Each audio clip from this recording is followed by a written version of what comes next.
Once upon a time, three people collaborated together to bring about the 36th episode of Rule Discussion with Agent Smith. I'm in the Discord. What's up, Agent Smith? Hello? Hello. Hey, how are you? Smashing. We Oh, had good. the most monumental and just large and proud and amazing and astonishing broadcast of my career yesterday. So that's good. Oh, cool. Yeah. We were in the StarCraft launcher for the Blizzard launcher thing for around 5 hours. Mhm. And we had neighborhood of 5,000 and 7,000 people watching that entire time. Wow. Yeah. That's Everything went smoothly. I didn't do anything that was a massive failure that would cause me to be on live stream fail or whatever. It was good. awesome. Yeah. It's always good to hear the business is going well. Yeah, and it was my third time being in the launcher for this kind of class presentation, which meant I was a little bit more calm and collected and acclimated to that sort of format. Because the first time you get a massive surge of more viewers, it's pretty nerve-wracking. And I think in the first class, if you were to compare it to my later ones, I'm kind of rushing with my speaking because I'm really excited and not quite used to it yet. But this was very even-keeled, very together, slow enough that English second language people aren't being left behind.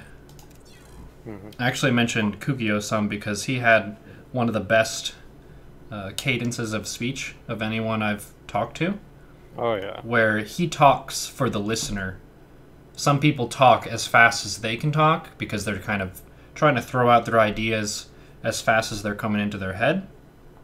Whereas with a slower cadence, you make sure everyone gets every link in the chain and people aren't getting left behind at some other station. So that's a really useful skill to cultivate and practice. How was your week? Just very bland and boring. The way I like it. Cool. Yeah. Can't complain. This- Did anything pique your interest? Well, I did see that we finally have the ocean cleanup underway. I know a lot of people complain about bad news all the time. That's one thing that a lot of people who are environmentally conscious are really excited about finally seeing happening. For those who don't know, there's something called the Pacific Garbage Patch, which is kind of how the main currents in the Pacific Ocean gather a lot of the plastic and garbage in the ocean, and it's really nasty and it impacts the life out there. And they made this really awesome device. You could probably find a short clip of how it works, but it's a super, super long net thing that is pushed by the wind current, and it's just collecting those microplastics that are near the surface of the water as it's pushed around. And I think it's every few years or something, it's supposed to take a huge percentage off of that. But it's really awesome to see that some progress is being made. Some people innovated a solution, and it's underway. That's something to be excited about. What was the gadget called? I think it's the Ocean Cleanup Project. I'm not sure what the name of the thing is called. Uh-huh. Okay. There's its own subreddit for it that I subscribe to, but maybe someone can find it and link it in the chat. But I was quite hyped about that. And then aside from that, I believe there was something else with the Mueller investigation. There's always something else. But there was another thing. But this one wasn't quite as massive as the last session that we had and talked about, where it was 2 for 1. I think this was more of another little minor thing, but yet again, it's another person who's getting squeezed and is going to cooperate, which fits with that method of, would you rather cooperate with us and have us take it easy on you, or go to jail forever? Yeah. I don't remember it, but I think there was something in the news. Whatever it was, it didn't particularly pique my interest, though, so I didn't follow up on it much. Yeah. I think it's just one of those dramas that's playing out, and the episode every week isn't always great, but there's always an episode. Hmm. Yeah, there was that. But I don't know. I don't even think I can remember his name. I don't even remember the particular story. My answer would be the same, though. Yeah. Same as the past couple We'll see weeks. what happens. We'll see. Maybe. It's not a sexy answer, Yeah. but it's I think it represents where the investigation is, which is not yet at a point where it can really move forward with any prosecutions or something such. And even if they were, I don't think there would be any political action anyway, because everybody's focused on the midterms. So wait and see until the midterm elections are over. Same thing I said last week, pretty much. Well, I will say, the thing that did catch my interest, and it actually happened the day after our last Sunday session, the very next day, it was the announcement of a nominal NAFTA renegotiation deal with Mexico. And that was pretty big news, at least for me.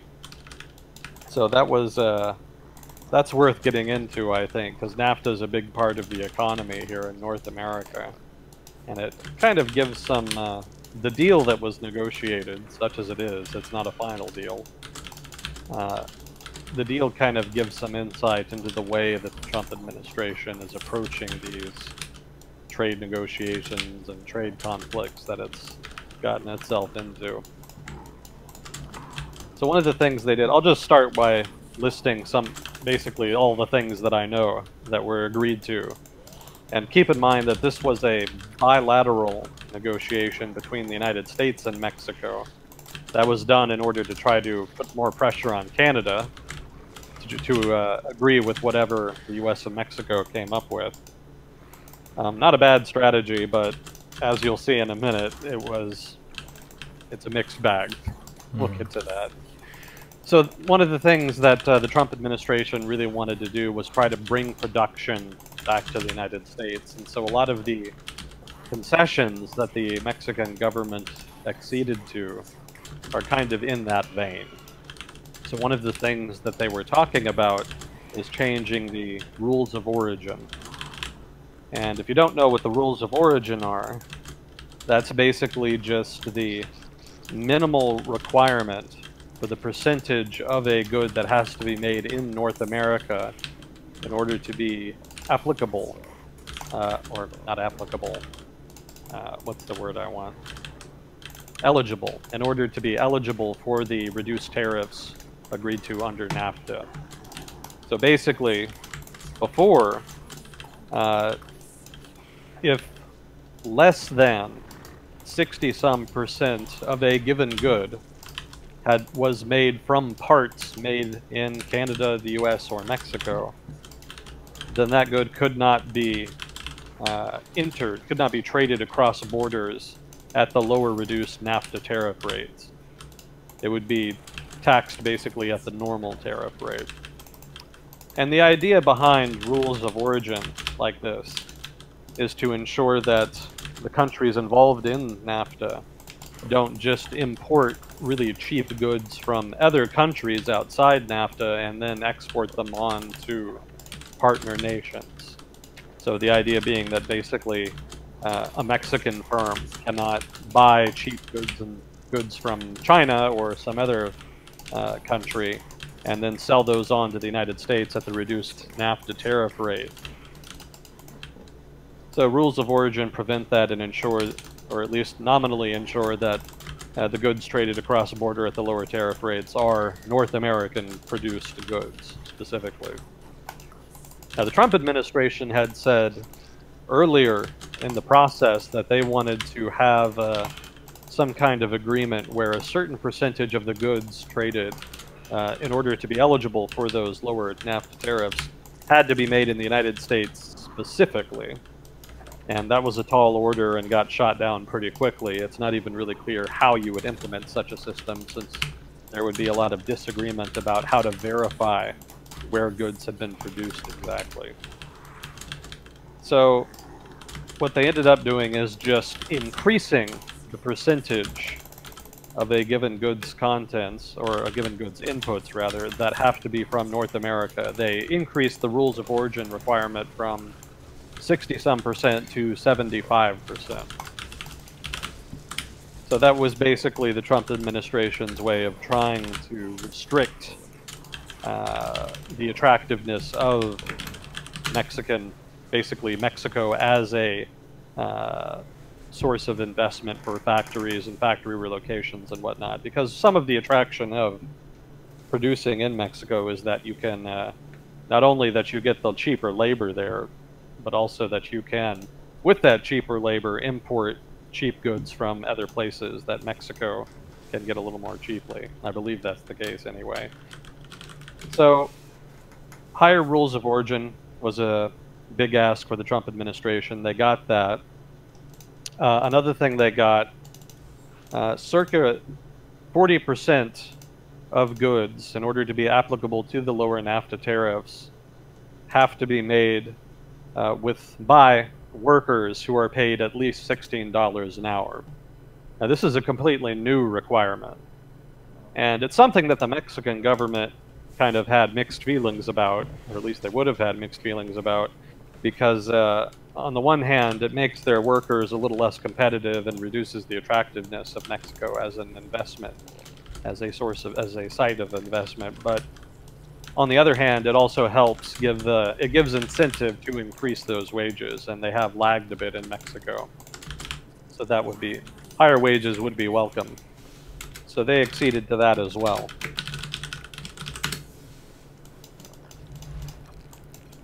So let's see, some other provisions. Those were the two big ones, but there were a couple other minor provisions. Supposedly there's some provisions regarding easing online commerce. I haven't read anything else about that, though, so I don't know what exactly that's meant to be. A sunset clause was agreed to. So after 6 years, Mexico and the United States will have the option of renegotiating or scrapping NAFTA, and they'll have the option of doing so also every 16 years. Well, no, let me rephrase that. NAFTA has to be renewed every 16 years under the new agreement.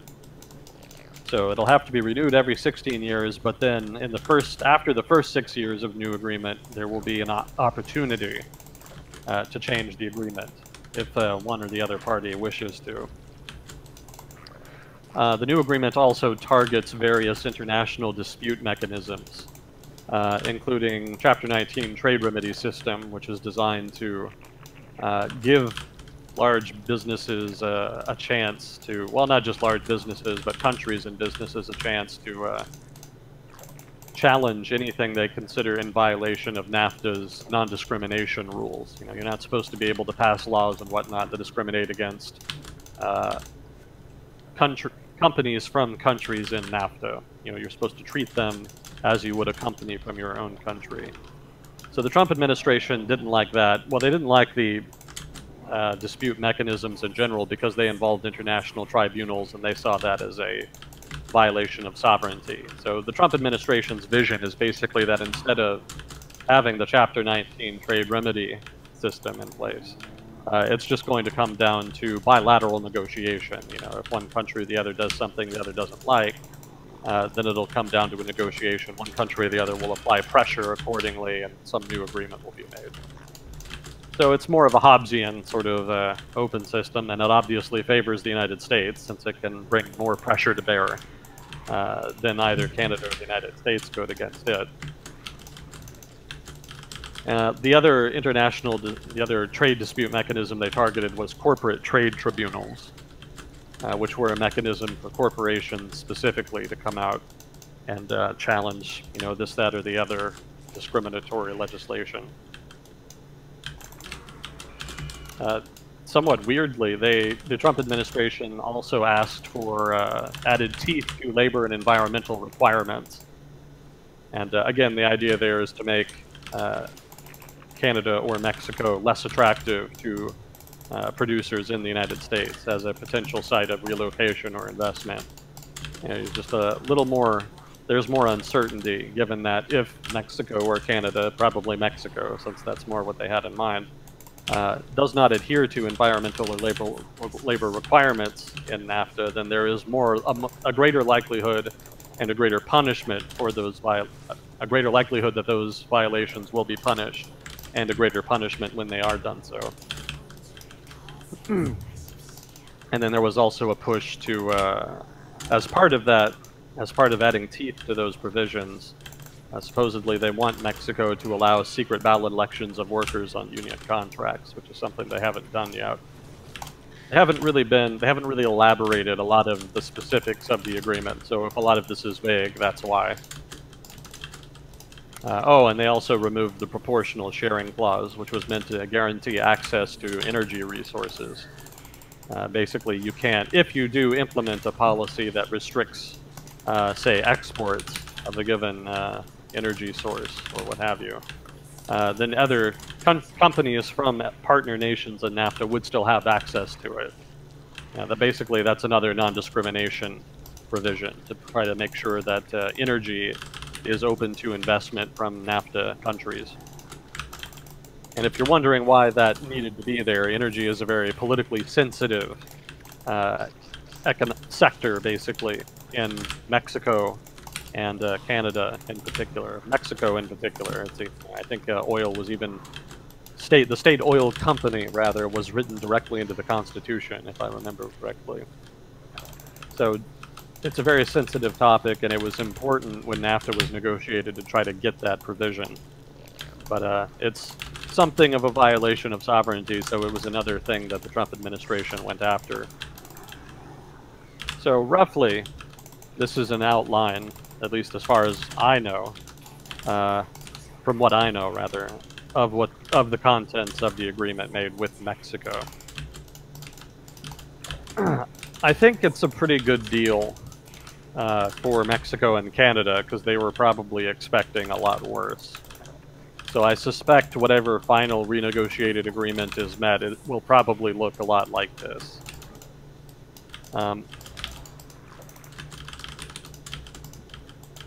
The reason I say that is because there's a lot of trade between Mexico and the United States already that is not actually, I think the automotive industry specifically, there's a lot of trade between and among automotive companies between the United States and Mexico that already does not qualify for lower NAFTA tariffs. So even though those lower tariffs are a big attraction, I think this agreement, if it's implemented as is, as I've described it, will probably not result in a lot of factories moving from Mexico back to the United States. And I don't think it will really deter U.S. companies, producers, from setting up in Mexico. I think it's something like 40% of automotive goods traded across the border are not eligible for the lower NAFTA tariff. So that gives you an idea of how great the cost savings are from operating in Mexico, that they don't necessarily need that lower tariff. So higher rules of origin and some of these other restrictions, that'll hurt a bit, but I don't think it'll hurt so much that it'll really deter trade between Mexico and the United States going forward, or deter the type of trade that's been occurring between the United States and Mexico that's happened since NAFTA's implementation, a lot of which has been intra-industry trade among automotive companies.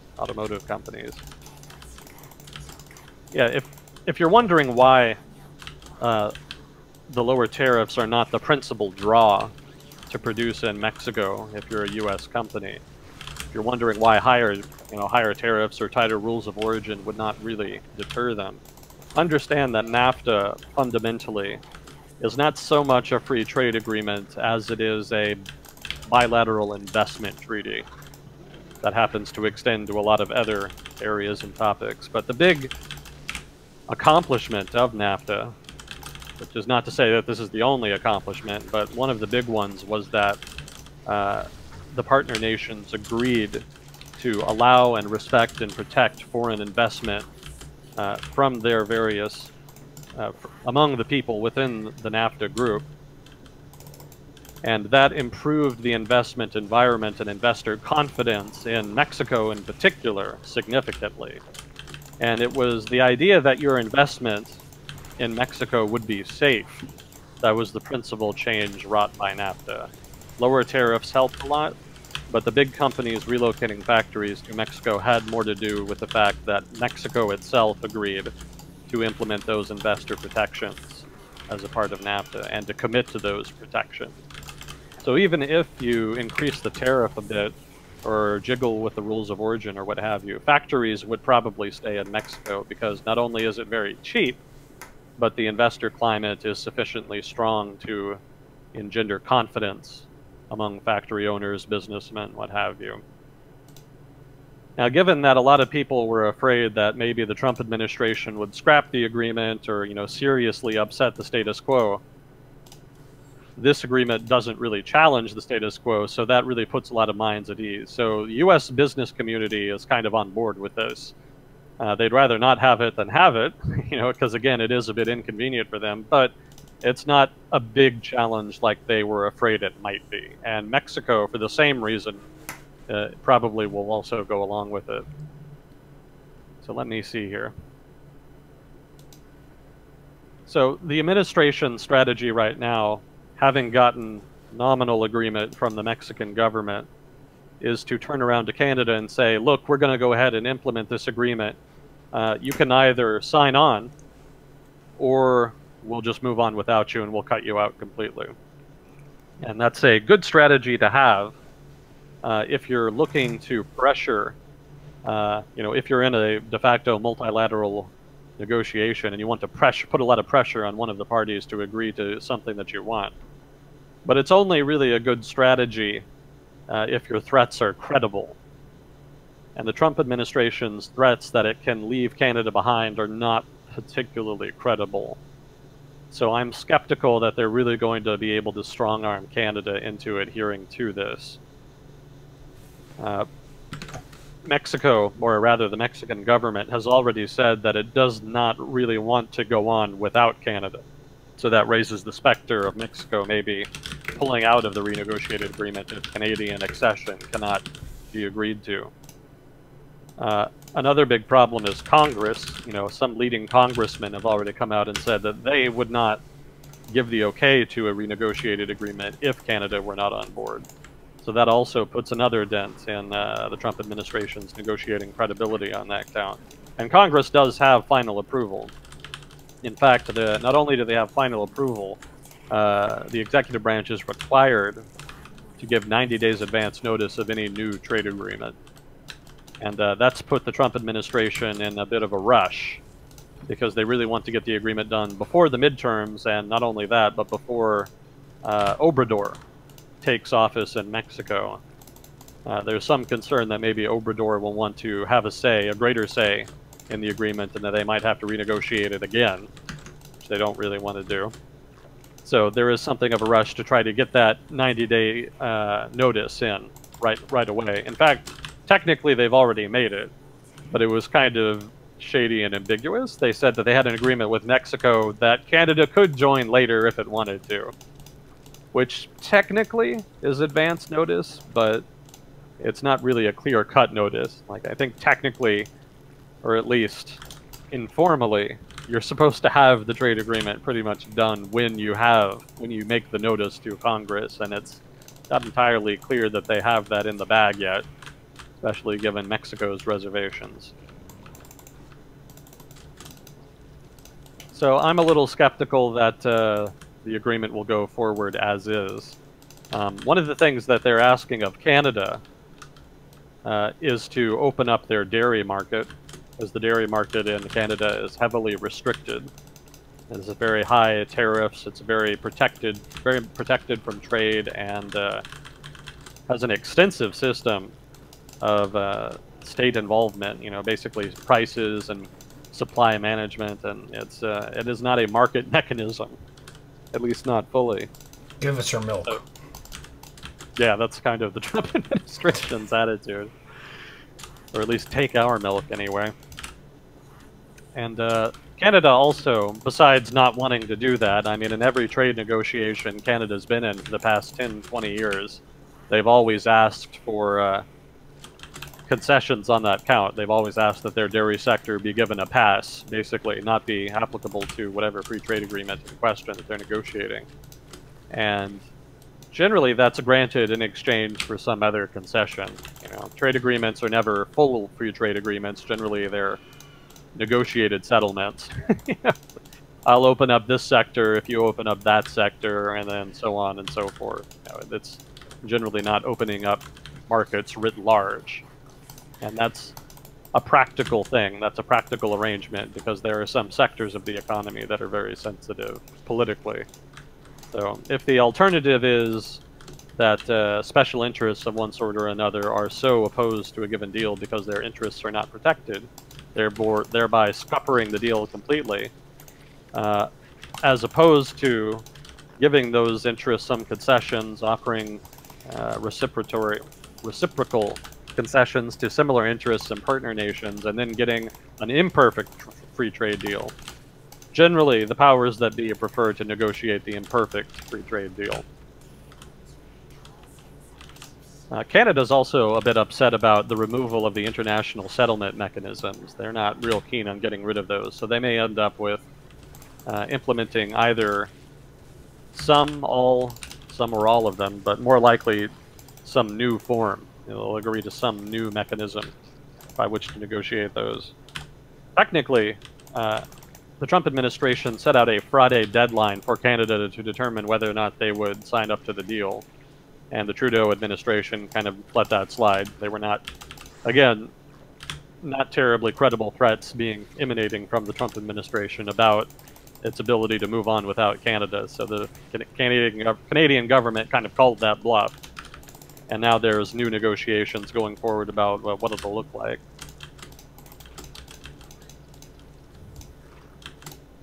So, given everything I've said about the agreement, given what it looks like thus far,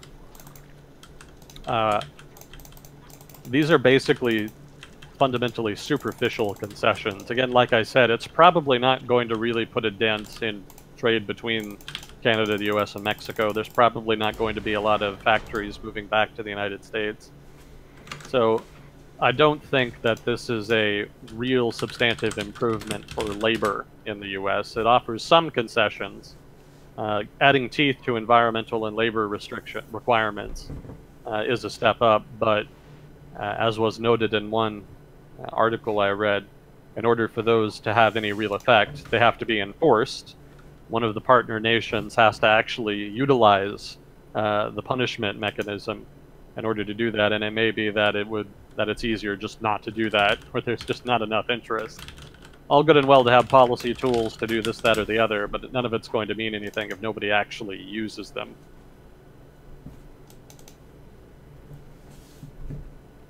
So I think that says something about the Trump administration's approach to trade negotiations, and you can see a similar pattern in some of the other negotiations they've made.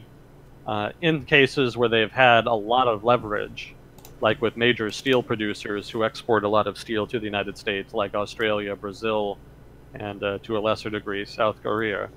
In those cases, they've been able to extract export quotas that restrict their capacity to export, steel, basically. That helps them out because that actually is not as bad as high tariffs. And you'll actually get more value from export restrictions than you would just dealing with higher tariffs because of the way tariffs distort markets, basically. But in other cases like China and the European Union, and with the NAFTA renegotiation, a lot of the concessions have been very superficial and seem to be more about political theater. There doesn't really seem to be a lot of substance thus far. That could change in future. China in particular has seen a lot more pressure brought to bear on it than the EU or NAFTA partners.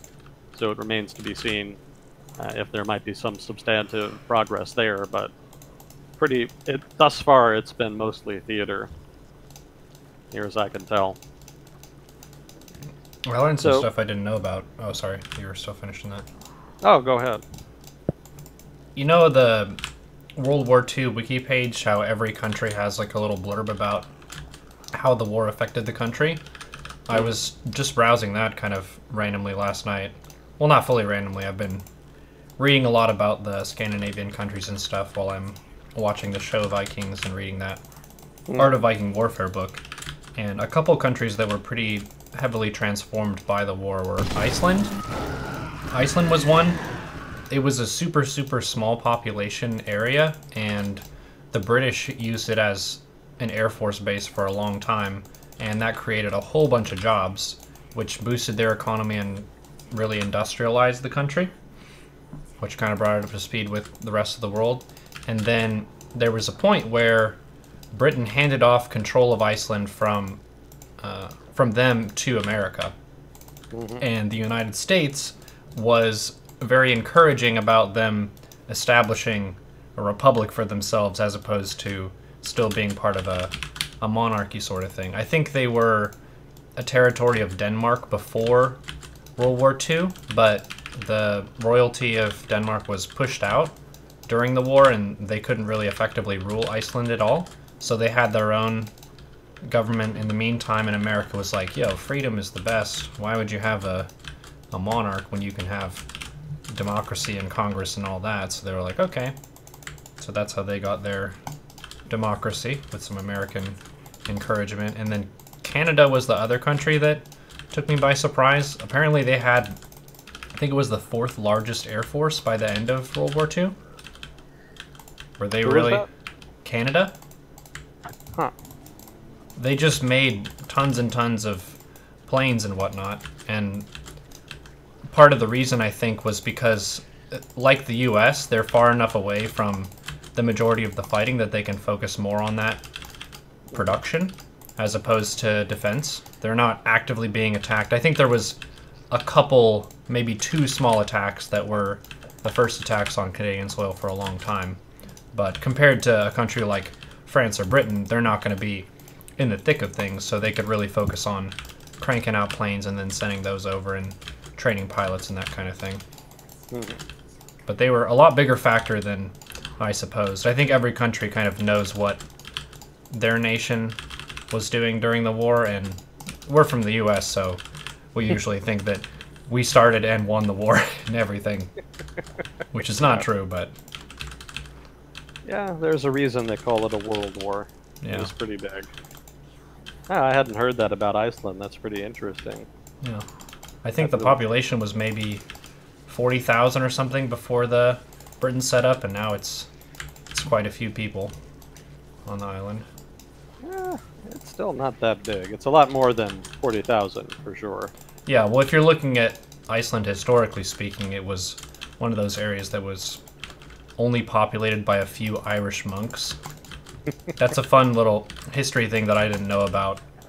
A lot of these northern islands that some Vikings discovered, they would just find Irish monks there, and it was a trend for the Irish monks in that time period to just go out in these small leather boats just in random directions as like a spiritual journey kind of a thing, and they would just end up at a place, not in a way that they establish a long-term sustainable community, but just where a handful of people can just pray and meditate and do all that stuff. And it's like, oh, I thought we just discovered this island, but there's an Irish monk here. Yeah, okay. That's pretty neat. Yeah, Canada produced a lot of planes, but I didn't know that they had the 4th largest Air Force. I guess it makes sense. By the end of the war, Japan and Germany didn't really have much of an Air Force left. Yeah. It stands to reason that Canada could move up the ranking a bit.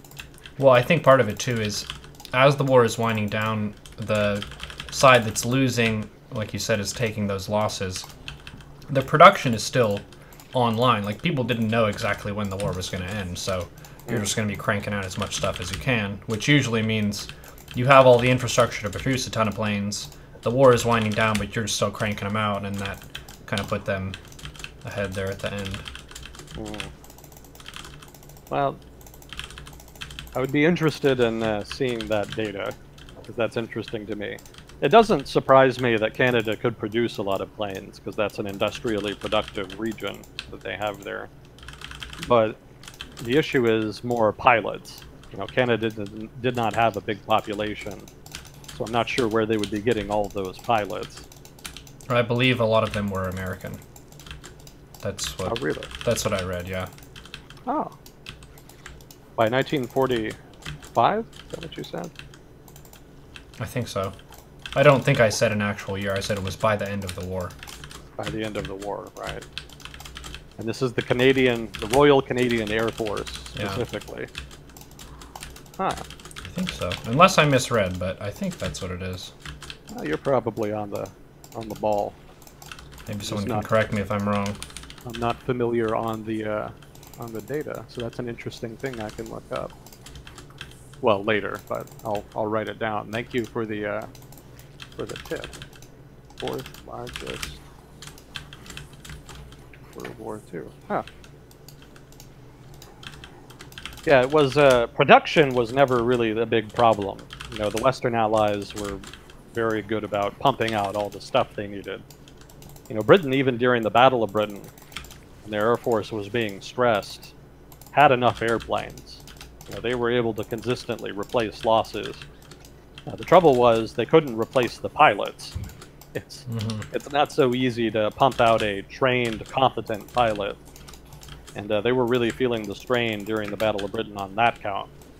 You know, losing an experienced pilot really hurt. And they were having to rush training to try to keep up with losses.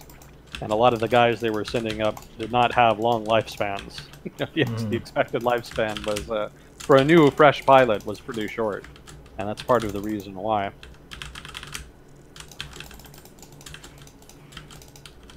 Yeah, they ended up taking a lot of volunteers to try to help with that. I think there was a lot of Polish pilots in the Royal Air Force during the Battle of Britain.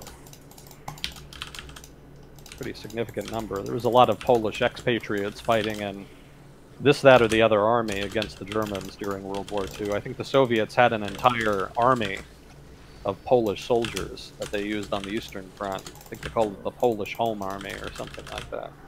Might be mixing that up with something else, but they definitely did. They had a large army of Poles fighting for them. And in the West, I think the... Oh, who was it? No, that's the French. But the British had lots of Polish pilots, and then later in the war, there was like a Polish division, I think, that fought in Italy.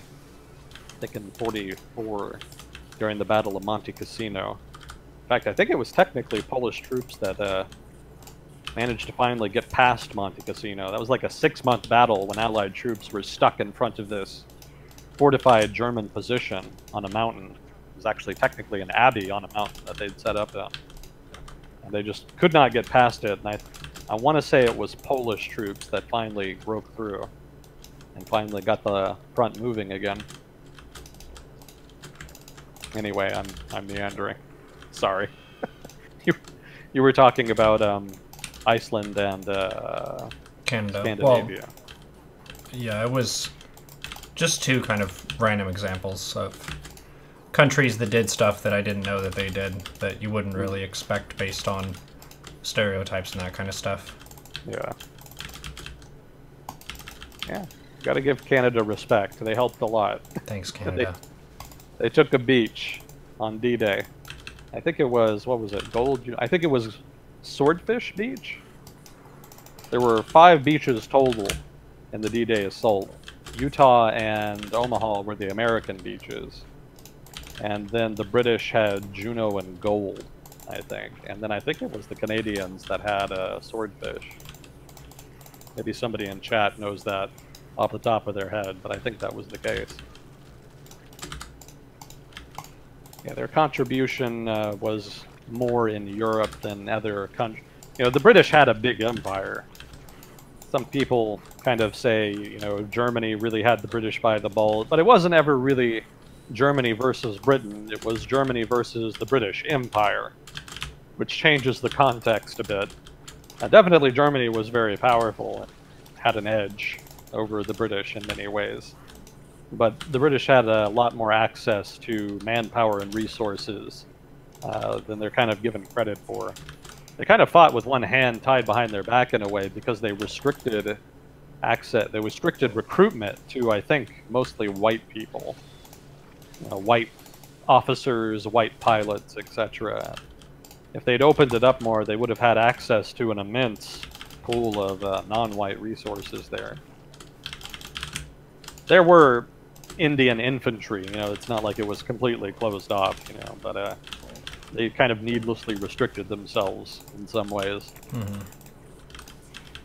But Australia, South Africa, India, some of the sundry other African territories, they all contributed troops to the British war effort in some form or another. The South Africans and the Australians fought more in the Middle East, although the Australians later ended up pulling out so they could help fight Japan, once Japan jumped into the war in December 41. But the Indians also pitched in, I think, in the Middle East, and then later the South Africans and Indians were in Italy, the North African and Italian campaigns specifically. And I don't know that the Canadians were ever really that involved in the Middle East. I don't think there was like Canadian divisions deployed there. I think they were focused much more on the Battle of the Atlantic and providing industrial support to the British war effort. And then later on, it was more at the end of the war that they started sending a land contingent. And I think I talked a little bit about it at one point before. I remember we were talking. They took the beach on D-Day, and then they helped push north with the British into the Low Countries in Europe. So the Canadians were involved in the fighting around Belgium and the Netherlands, I think it was. That was mostly sort of their area.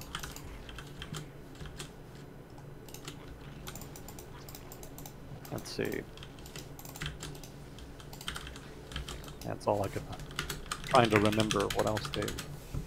Oh, Dieppe. That's what it was. The Canadians were responsible for the raid on Dieppe, which was an important test case for what an invasion of continental Europe would look like. They just kind of wanted to feel out German defenses and see what was there, and it wasn't meant to be a big invasion, just it was a very large raid. It was like a brigade-sized raid. And it was a huge disaster. I think most of those people ended up getting killed. But it was an immensely useful learning exercise, because it taught a lot of lessons about how do you attack a defended beach, where do you attack, etc. So, props to Canada for helping out in that regard. Thank you.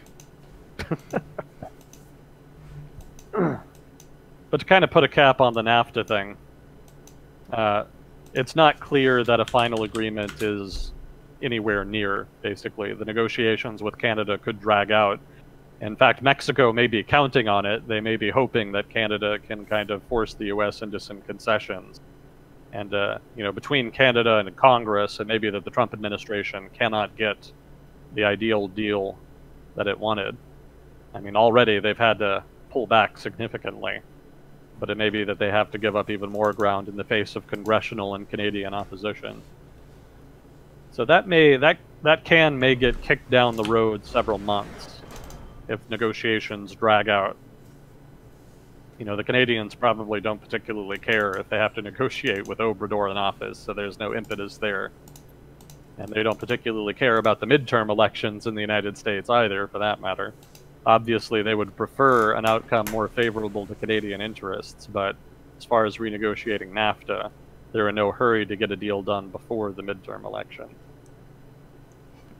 I heard in the chat that it was Canada that took Juno Beach. It was Juno Beach, okay. Thank you, Chad. Now might be a good time for the usual disclaimer. Yeah, I'm not an expert in everything we talk about. I have a stronger background in economics and political economy. That's more my bag. And so, if I say something ignorant or biased or wrong, Chad is definitely encouraged to contribute. It's meant to be more participatory, so I don't read the chat while we do this, but I will read it later. And certainly, chatting between yourselves, there's a lot of information exchange. I learned a lot just reading through chat whenever we finish, so it's always an enlightening experience. Thank you to everybody who does contribute. It is much appreciated.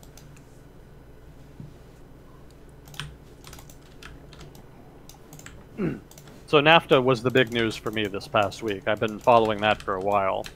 I was actually originally going to produce a NAFTA episode for the podcast, but it took 6 months of research and I still wasn't anywhere near done, so I've shifted gears to do the Syria episodes on the podcast. So those ended up being the substitute until I can finish with the NAFTA research. There's a lot of meat to NAFTA, a lot of interesting history and economic research. In future, I'll try to tone those down. We talked about that. Once I'm done with the current series of episodes, I'll try to produce shorter episodes so that I can get more content out faster. There's kind of a relationship in the content that I make between low effort and high effort content, and how the low effort end is just turning on the broadcast, playing the games, joking about, memeing about as it's happening, and how, like, I'm trying and I'm entertaining as much as I can and I'm playing as well as I can, but it's not quite as researched and prepared, as opposed to when I do a class session, which is maybe once a month or so. I spend hours thinking about what the topic should be, what it should range over, and then I kind of outline the class of what the topics are going to be and what order I'm going to put them in, and then I write all the notes, and then I kind of promote it in a bunch of different places, plan for when it's going to be, talk to Blizzard about getting it in the launcher and all that, and there are so many steps to make it happen. You're not going to do that every day. So I think finding different types of content you can make between low, medium, and high effort allows you to always be cranking stuff out, as opposed to a bunch of monumental projects that take forever to do. Yeah. It doesn't help that I'm a chronic procrastinator. That exacerbates it a great deal. Space empires are not going to build themselves. Space Force. Somebody's got to do it. Space Force. That too. That also will not build itself. A man of vision and foresight has to take responsibility and make it happen. Well, before we get into questions, I know we've got some piling up here. Somebody last week was asking for a follow-up on the solar panel tariffs that were implemented, I think, last year. And I hadn't followed up with it myself, so I didn't have an answer. I tried to read up a little bit on that to try to give a better answer than what I gave, which was, I don't know. And so to kind of give that person, if they are listening, some better feedback there. So what happened was the immediate response was basically higher prices for solar panels. And, well, maybe I should give some background for people who don't know what I'm talking about. Last year, the Trump administration imposed higher tariffs on solar panels imported into the United States. And they did that predicated on some anti-dumping legislation because of large quantities of foreign solar panels that were flooding the U.S. market, supposedly below market prices. As a result, driving down the market share of a lot of U.S. producers of solar panels. So prices of solar panels went up, and the solar panel producers in the U.S. got a reprieve. You know, they got much higher profits, and that pressure was taken off of them. However, it came at the cost of growth in the solar industry writ large. The solar panel industry, not sure what technically the name would be, but let's call it that for now. The solar panel industry had been growing very fast before that, and after the tariffs were implemented, it apparently slowed considerably. I don't have data on that, I was just reading that in an article. But apparently it did have an impact on the growth rate of the industry. So that was pretty much the state of affairs up until June of 2018, a few months ago. And what happened a few months ago is that the Chinese government cut subsidies to their own solar panel producers. And the reason they did that apparently has to do with the maturity of China's solar industry. Apparently there's a significant capacity in China, and the industry itself has grown tremendously. More to the point, the subsidies and growth have gotten to be problematic. The subsidies for the development fund, rather, that subsidizes solar producers in China is something like $15 billion in the red, which is not great. Obviously, the Chinese government probably has the resources to pay for that, but that's pretty steep even for them. They might have continued even regardless of that deficit, but the other issue that came up was that there was a lot of misallocation of capital occurring. From what I read, and I think I have the quote here from the Forbes article I read, over 70% of China's large-scale wind and solar panels have been installed in the resource-rich northern regions featuring low electricity demand and low export capacity. And that's a big problem, because basically it means that while there's a huge amount of capacity to generate electricity among solar producers in northern China, there's not a lot of capacity to actually get it to market. And so the result is that, and this is the other quote I have, China's renewable power generators, quote-unquote, face the worst curtailment rates in the world, with the national average curtailment ratio in 2016 at 17% for wind and 10% for solar. So basically that means they're having to produce below capacity because, well, in general, for one reason or the other, but specifically here because of a lack of connectivity to the grid. So bad placement partly a result of that huge influx of incentives to build and develop the industry. Subsidies have a way of distorting markets, and this is basically a manifestation of that. On the one hand, it's had the desired effect of giving resources for the industry to develop faster than it would have otherwise. But on the other hand, it's led to misallocations where you have a lot of electricity, but not in the places that you necessarily need it. So the health and maturity of the industry, the misallocation of capital, and the development fund being in the red are all contributing factors. I should also add, the maturity of the industry extends to its ability to be cost competitive. Apparently there's another separate program that is designed to give support, basically startup money, to solar panel producers in order to try to incentivize specifically large-scale and high-efficiency solar panels. And the bids that were made in an auction for those contracts were actually not only below the subsidized tariff rate that the government implements to try to funnel money and resources to the industry, it was actually also lower than the normal market grid tariff, which implies that solar producers in China are at or near grid parity, meaning that they don't need subsidies in order to be cost competitive with traditional electric power generators, power companies. So that, in addition to the other factors I listed, has given the Chinese government reason to stop the subsidies. They're not really needed anymore, it would seem. And so that could be what's behind the fall with the removal, or at least the mitigation, that they're not completely removed, but significant curtailment in the solar subsidies in China. Now, what does this all have to do with the US solar producer market? Well, because the Chinese government did that, a lot of Chinese solar producers were caught off guard because they had been producing at a rate that assumed that they would have those subsidies. At a given subsidy level, you'll get X amount of demand, but with the subsidies removed, your costs go up, so you have to cut production. So as a result, there's been a huge cut in production in China, and the result is that there's a huge surplus, basically an overhang of production of Chinese-made solar panels on the international market, and they're being dumped onto the market because they just don't have anywhere else to put them. And the effect of that has been to negate the price increase that had resulted from the US implemented tariffs, at least in the United States. Basically, Chinese producers are now so cheap that they're, again, undercutting US producers, even with the tariff in place. So, for the past couple months, there's been a big fall in solar panels, and the result has been that the solar industry has ticked up a bit. There are more projects that previously had not been cost competitive.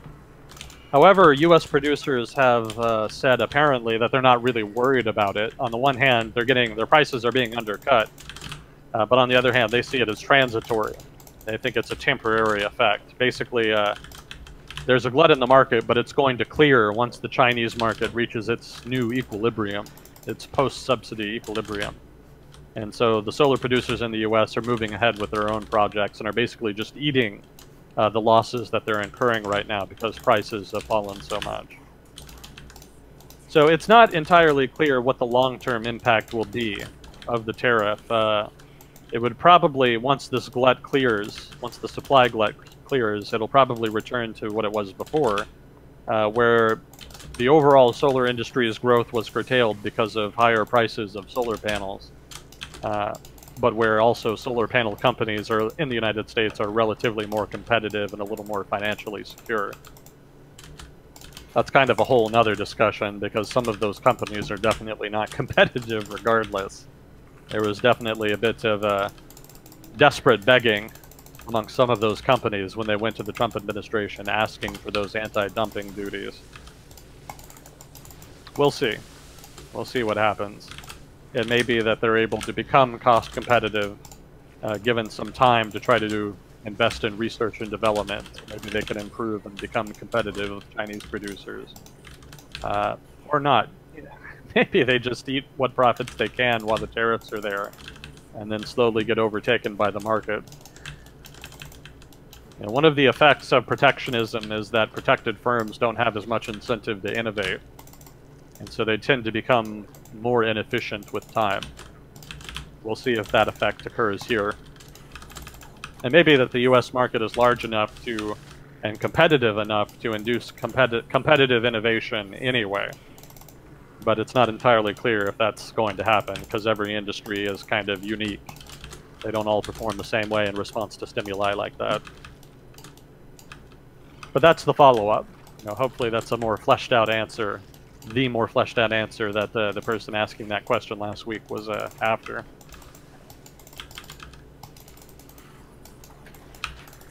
So let's see.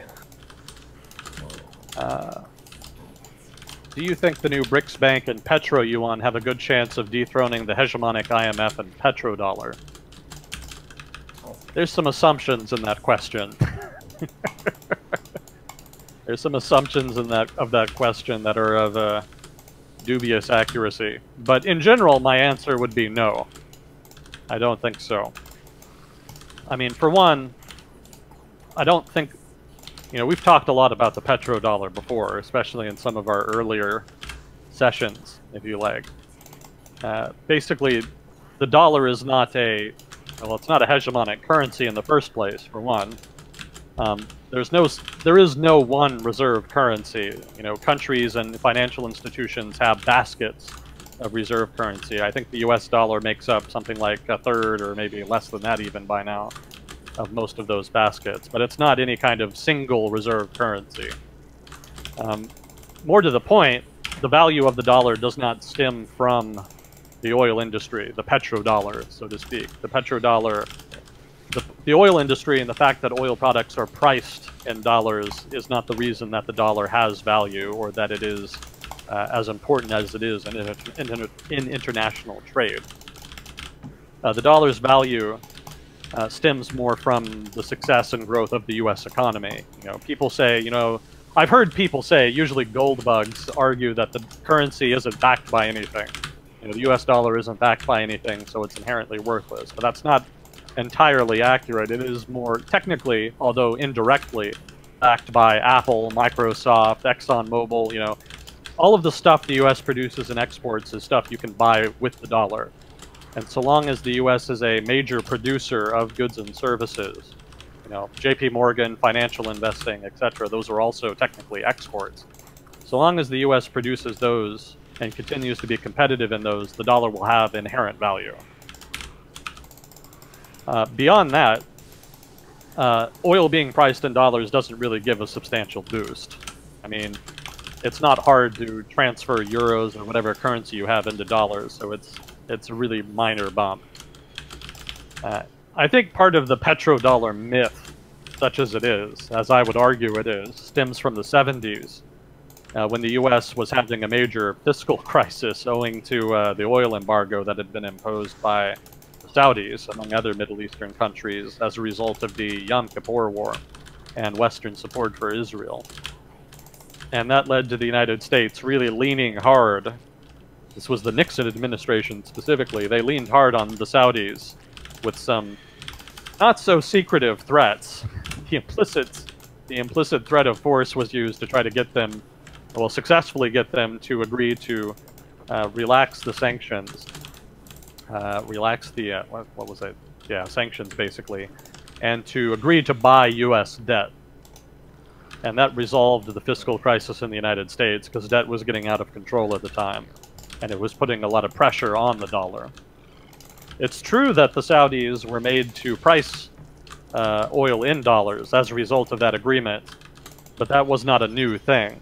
Oil had pretty much always been priced in dollars before that, for much of the mid-late 20th century, up to that point. What had happened was the dollar had fallen so much in value as a result of the collapse of the Bretton Woods Agreement and financial instability in general at the time. You know, there was a whole issue with euro dollars and whatnot. It made more sense to stop pricing in dollars because the value was fluctuating so much, specifically falling so much. And having oil priced in dollars then in the 70s as a result of that agreement was more a return to the status quo and a vote of confidence in the dollar. So between the Saudis buying U.S. debt and agreeing again to price oil in dollars, that supported the dollar and ended its free fall. But once the new equilibrium was reached and economic growth eventually returned in the 1980s, that support was not critical to the dollar's success as a major currency. That was an agreement made in crisis. It was not something meant to underpin American economic power in the world writ large. So I think some people kind of hear about the petrodollar and its history and think that's sort of the reason that the dollar is competitive. And I've even heard people argue that if not for the petrodollar, the U.S. economy as a whole would not be competitive. And that's not true. That's flagrantly not true. The U.S. economy, for its issues, is still one of, if not the most competitive in the world. It's not as big. It is perhaps not as big as China. There's some debate there about how do you measure the size of an economy. Certainly China will be bigger in the future. With a yardstick. With a yard. Good luck. Good luck. That would have to be a very abstract yardstick. Well, I mean, it's a silly joke, but the anchor point is that the size of an economy doesn't fit with traditional historic and prehistoric human intuition. The amount of value that we're dealing with is incredibly massive. Yeah. So a lot of people will... You see this a lot in common conversations or on social media where people compare economy to a budget, and that we should balance a country's economy the same way you would have a family's budget, which is... It's a whole different... It's like 2 orders of magnitude different from that kind of example. And then you could say the math of money changes as it reaches these really, really large amounts. And it's moved around in very non-traditional ways as well, because we have stuff like debt that doesn't quite work the same way as a lot of these Viking stories I'm reading about, where value is very obvious and you can see it in front of you of the value of a boat, the value of a mercenary, the value of this golden chalice and stuff. It's all very tangible and in terms we understand, versus like the US national debt. It's not super intuitive how that works or what we should do or where it's going. Is it going to boom? Is it going to bust? People study their whole lives being economists and they're still like, what? Yeah, I think I droned on at some length last week about structural change in the economy and how it's flustering for central bankers responsible for trying to figure out how to respond to economic performance. So definitely you're right that economies are so large and complex now that it's very difficult to measure them. And that's an ongoing debate. China is very close. I mean, in terms of purchasing power parity, technically it's already bigger than the United States. But that's not really a measure. Purchasing power parity is not a measure that's meant to be used to compare the size of economies. It's meant to compare more standard of living. That's more the gist of PPP. what the alternatives are, that's open to debate. You know, you could go round and around on that.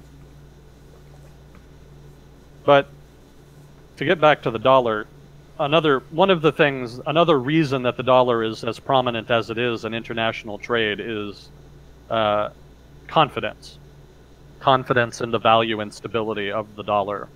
You know, relative to other currencies, people have a lot more, well, relatively more confidence in the value of the dollar going forward. Other currencies have issues. The euro comes pretty close, but then there were issues about, you know, with the Eurozone crisis and whatnot. So there are some issues there. Other currencies are, you know, even more problematic, especially for developing economies, because there's issues with, you know, instability, unpredictability, etc. China, for its part, with the yuan, China does not allow full convertibility to the yuan, and that would be necessary for it to become a major currency in international trade. You know, right now they keep very tight control over the convertibility of the yuan as part of capital controls that they use to try to manage flows of capital into and out of China. And that kind of fits the cultural trend, though, right? Because China's huge, but it's isolated by the Himalayas, the Tibetan Plateau, and Mongolia and stuff like that. So yeah, they tend to kind of find their own way forward, and then they'll kind of peek out of their like progress area and see what other people are doing, and if they're doing something that they like, then all right, we're all going to do this now super fast, and then China makes a massive leap, and then they go away again, and you don't know what's happening inside the party. Yeah, but they're talking about stuff all the time. It's pretty interesting how long that culture has been continuous. Yeah, well, in the modern context, capital controls are meant to give the government a tool to prevent massive fluctuations in international finance from negatively impacting the Chinese economy, a la the Asian financial crisis. You know, those controls really helped incubate the Chinese economy. Well, not incubate, but helped insulate the Chinese economy from the Asian financial crisis, so they were not hit nearly as hard as other economies in the region as a result of that. It's an important policy tool for them. They're kind of slowly trending towards correcting that, but it'll be a while yet. Let's see. So confidence in the dollar is another big reason for its value relative to other currencies. You know, it has its ups and downs too, but in general, there's not really a lot of fear that, for example, U.S. debt is going to be defaulted on. So that's why U.S. debt is considered the safest investment you can make. You know, market confidence in the U.S. government's ability to pay back debt is very high. And so that helps also with the dollar's value. I mean, just in general, the U.S. has a good combination of economic growth, but also rule of law, such that you can be very confident not only that you'll get a return on an investment, but also that it'll be safe, that there is political and legal protections for your investment. Well, and you've talked about this in previous sessions, and how the ground level of that is based on the stability of American institutions. Like, that's one of the things that the country was founded upon, is we put a lot of faith in our institutions. So to kind of go into the US dollar, you know that a lot of the structures in place that create the value of currency are going to be pretty stable because people trust the institutions to figure stuff out over time, for the most part. Yeah, it's the strong institutions, strong historical performance of those institutions, and the strong U.S. economy that all underpin U.S. debt and the U.S. dollar. And for those reasons, it's considered, it's not universal, it's not, you know, we have to do all trade in dollars, but in general, it's safer to use dollars frequently than other currencies. You know, when Zimbabwe's economy went under because of hyperinflation that destroyed the value of their currency, it was basically substituted with the dollar. The dollar became the de facto new currency of Zimbabwe as a result. Part of that also has to do with the liquidity of the US dollar. I mean, there are dollars everywhere. there was a huge amount of dollars produced during the Bretton Woods era, and so that kind of flooded the market. That in conjunction with, you know, the global reach of U.S. companies means that the dollar is just readily available. You know, the size of financial markets in the U.S. plus the fact that a lot of international trade involves U.S. companies means that there's always dollars around if you need them. So just in terms of liquidity, it's often just easier to use the dollar than it is other currencies, which sometimes require a little more effort to dig up.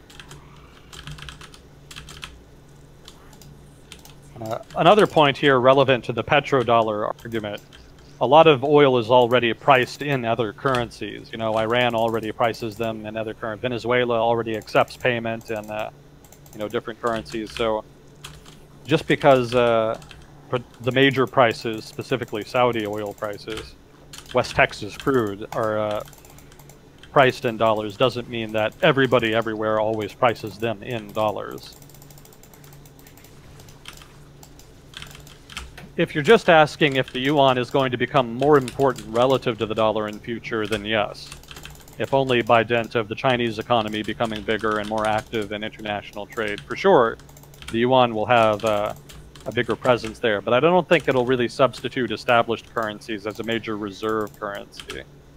And the reason for that is basically the flip side of all the factors I just talked about. Institutions in China are opaque. There's a lot more uncertainty in China. You can't really ever be 100% confident that your investment is safe in China. You know, unless you have really good guangxi, really good networking in China, you're always taking a bit of a risk by being there.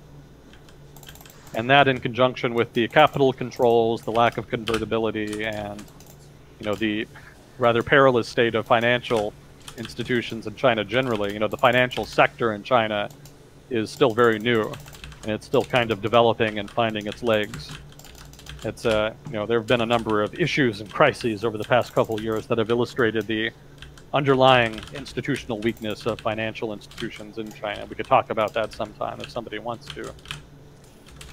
So those factors mean that there's less confidence in the Chinese economy, Chinese institutions, and by extension, the yuan. And that's going to limit its ceiling, its potential as a reserve currency going forward. Now, this person also asked about the BRICS Bank replacing the hegemonic IMF. The IMF is not hegemonic. I'm sure they wish they were, but they're really not. The best they can do is set conditions for a financial bailout, but they cannot force countries into a financial crisis in the first place. That's all them. Nobody made Argentina default on all their debt. That was all Argentina. So yes, they can set some stringent requirements, some preconditions that can be politically unpopular, usually involving austerity. But they don't do as much of that anymore because they recognize that it makes real long-term reform basically impossible by aggravating the public of partner nations. They did a lot more of that in the 90s, which is where they got a reputation for it. Well, the 80s and 90s. But they've kind of moved away from that model since then. But their power is limited purely to financial bailouts. And even then, it's not a guaranteed fix. Just because the IMF bails you out doesn't mean you're actually bailed out. It just means you get a reprieve. Argentina got an IMF bailout in 2001. It didn't stop the economy from tanking. You may well see a repeat of that. Argentina just asked for another IMF bailout. And it may not be enough. It may be that the market confidence is sufficiently damaged that they may end up having a significant recession anyway. So I don't think the BRICS Bank is going to replace the IMF as the go-to bailout institution, such as it were.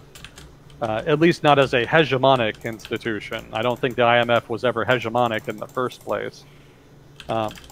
But would the BRICS Bank replace the IMF in the future? I don't think so. For one, the BRICS Bank is a different institution entirely. You know, the IMF was custom designed to deal with currency fluctuations in the Bretton Woods system, to try to stabilize currency fluctuations and fixed exchange rates.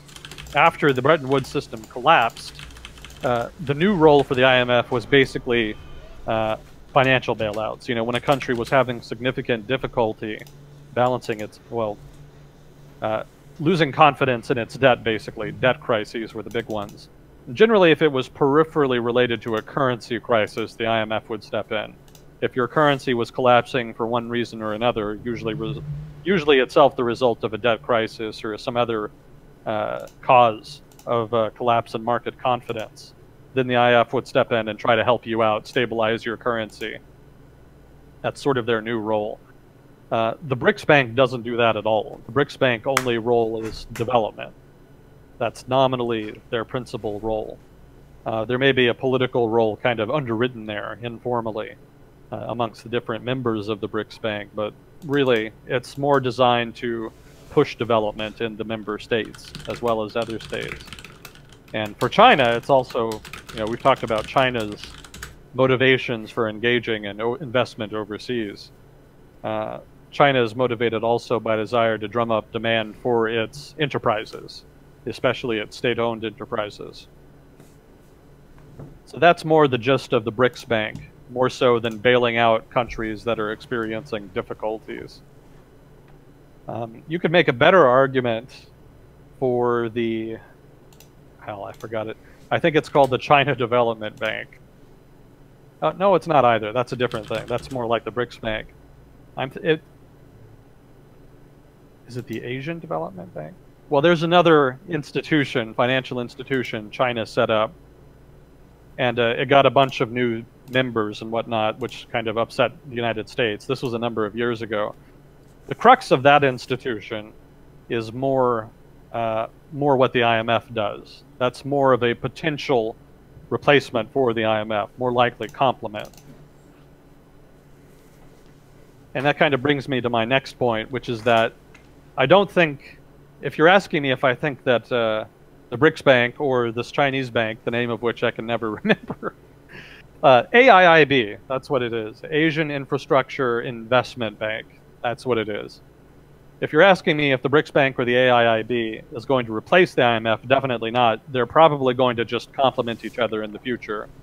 And we already see that to a degree. Pakistan took a lot of loans from China, and I think the AIIB, as part of the Belt and Road Initiative, and they've basically misused the money. That's long story short. It's more complicated than that. But they're having a debt crisis right now. And the Chinese are not particularly interested in lending more money. So the only other option then is the IMF. So I think that's the dynamic going forward. There will be countries that take debt from one or the other, but if they still end up having a financial crisis after, they'll just go to the other one. If they start with the IMF and they still end up in trouble, they could go to the AIIB. If they start with the AIIB and still end up in a financial crisis, they could go to the IMF and try to get a bailout from them.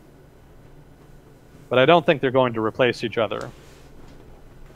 I don't think that's their role or intended purpose. And really, there's plenty of financial dysfunction in the world to go around. there's plenty of dysfunction to share between them. So I think it may even be possible that the AIIB turned down bailout requests. The IMF is a little more obligated because that's its official function, or at least its de facto official function. But the AIIB is not really obligated to bail out countries in the same way. It's not really its mission statement. So even in that sense, I don't think it quite measures up in the same way.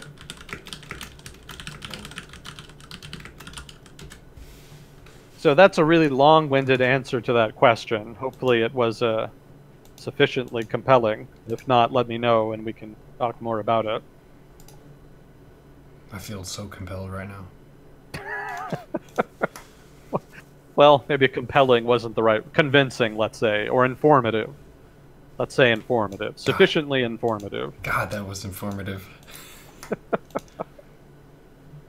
Let's see, the next question was, due to a recent presidential tweet about record lows in unemployment, I was wondering how the U.S. economy is doing and how much of that is due to policy changes by the new administration. Thanks. I think we pretty well covered that last week. I think we had a very similar question last week. Basically, the U.S. economy is above trend. It's doing well, it's growing, but a lot of that is probably due right now to temporary factors like the tax cut. The tax cut in particular, I think, is the principal driver right now. But the consensus among economists seems to be that growth will tail off a bit in future. It's not going to stagnate. You know, the economy is doing relatively well. It is on a secular trend of improvement, but it's a pretty mild trend. It's not like super growth. It's not growing super fast in the United States. It's just doing well. And we talked a lot last week about how weird it is that growth is doing kind of well, but unemployment is super low. It's not really clear how or why that's happening. It does not really jive with established economic data. But I won't retread all that.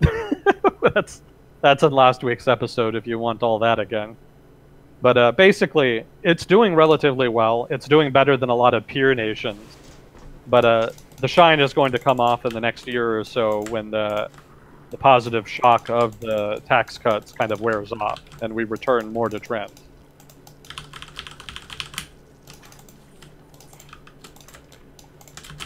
We have a fun contributor in the chat today, and I've been informed that our current set of topics are not going to be the ones that are going to attract the greatest number of romantic partners.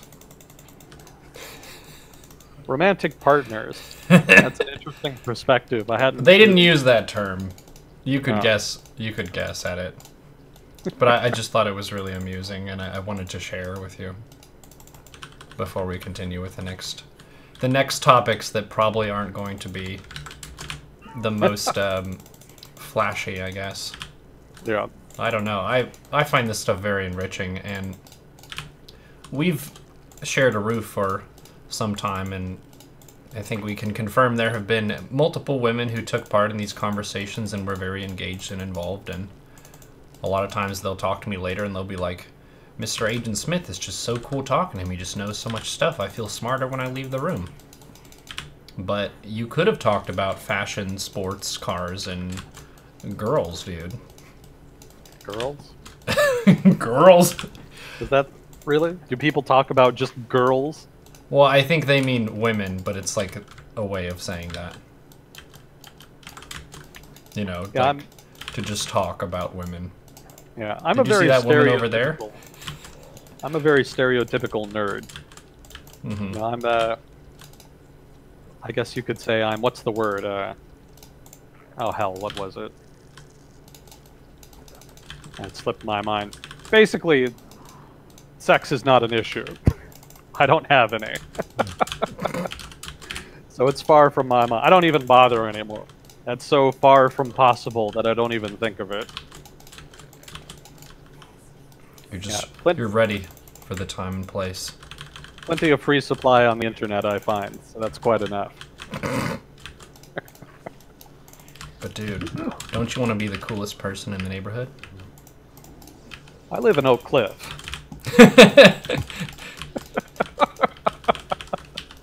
That ain't happening. I bet we have a few people who know where that is. Maybe a handful. Maybe a handful. I've been there.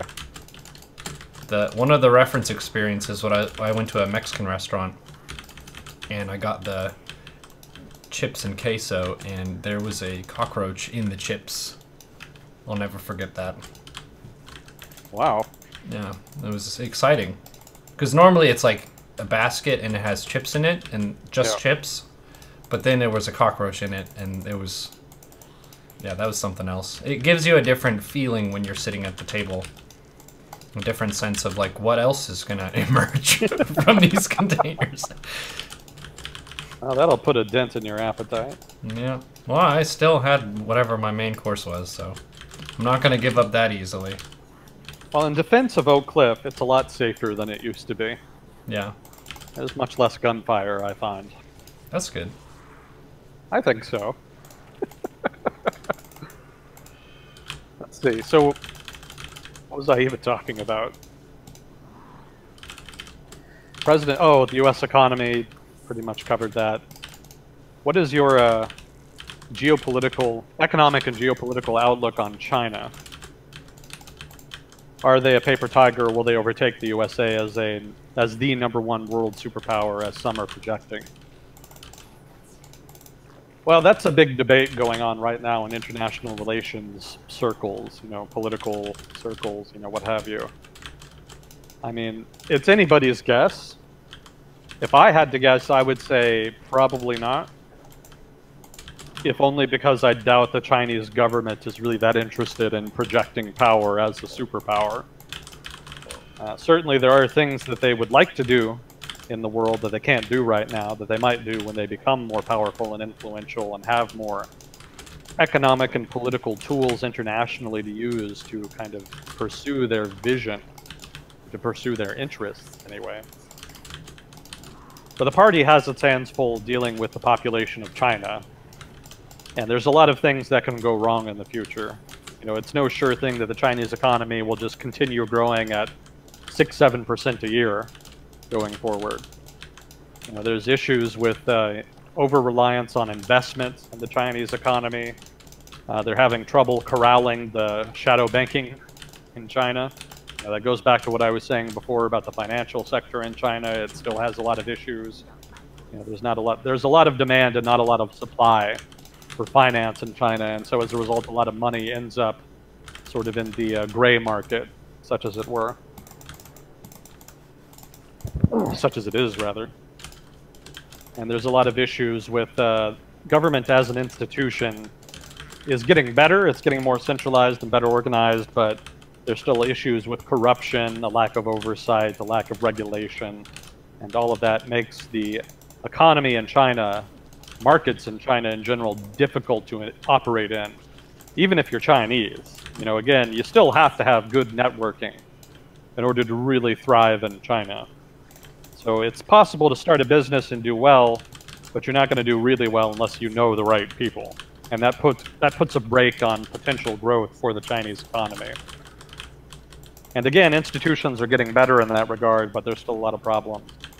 And the trajectory seems to be more authoritarian going forward. Xi Jinping has indicated, seems to be signaling that he wants more centralization. It'll be more efficient, better organized centralization, but it probably won't necessarily deal with the sort of corruption and uncertainty that plagues economic growth. So that could be a problem in future as well. There's also a lot of inequality regionally. There's a lot of economic development on the coastal regions of China, especially the Pearl River Delta, around Shanghai, sort of southeastern China, that Fujian region. And obviously Beijing in the north does pretty well for itself. But the further west you go, the less development you see. Sichuan and Chongqing kind of exceptions there. They have a lot of development. But other areas have lagged behind. And it's not clear how politically the Communist Party of China will respond to that. And what economic impact the policies they implement to try to deal with that will have. The party has talked about trying to push urbanization because urbanization is correlated with higher wages, higher standard of living, etc. But that could result in a lot of artificial, superficial urbanization. Urbanization for the sake of urbanization, as opposed to urbanization driven by real economic growth.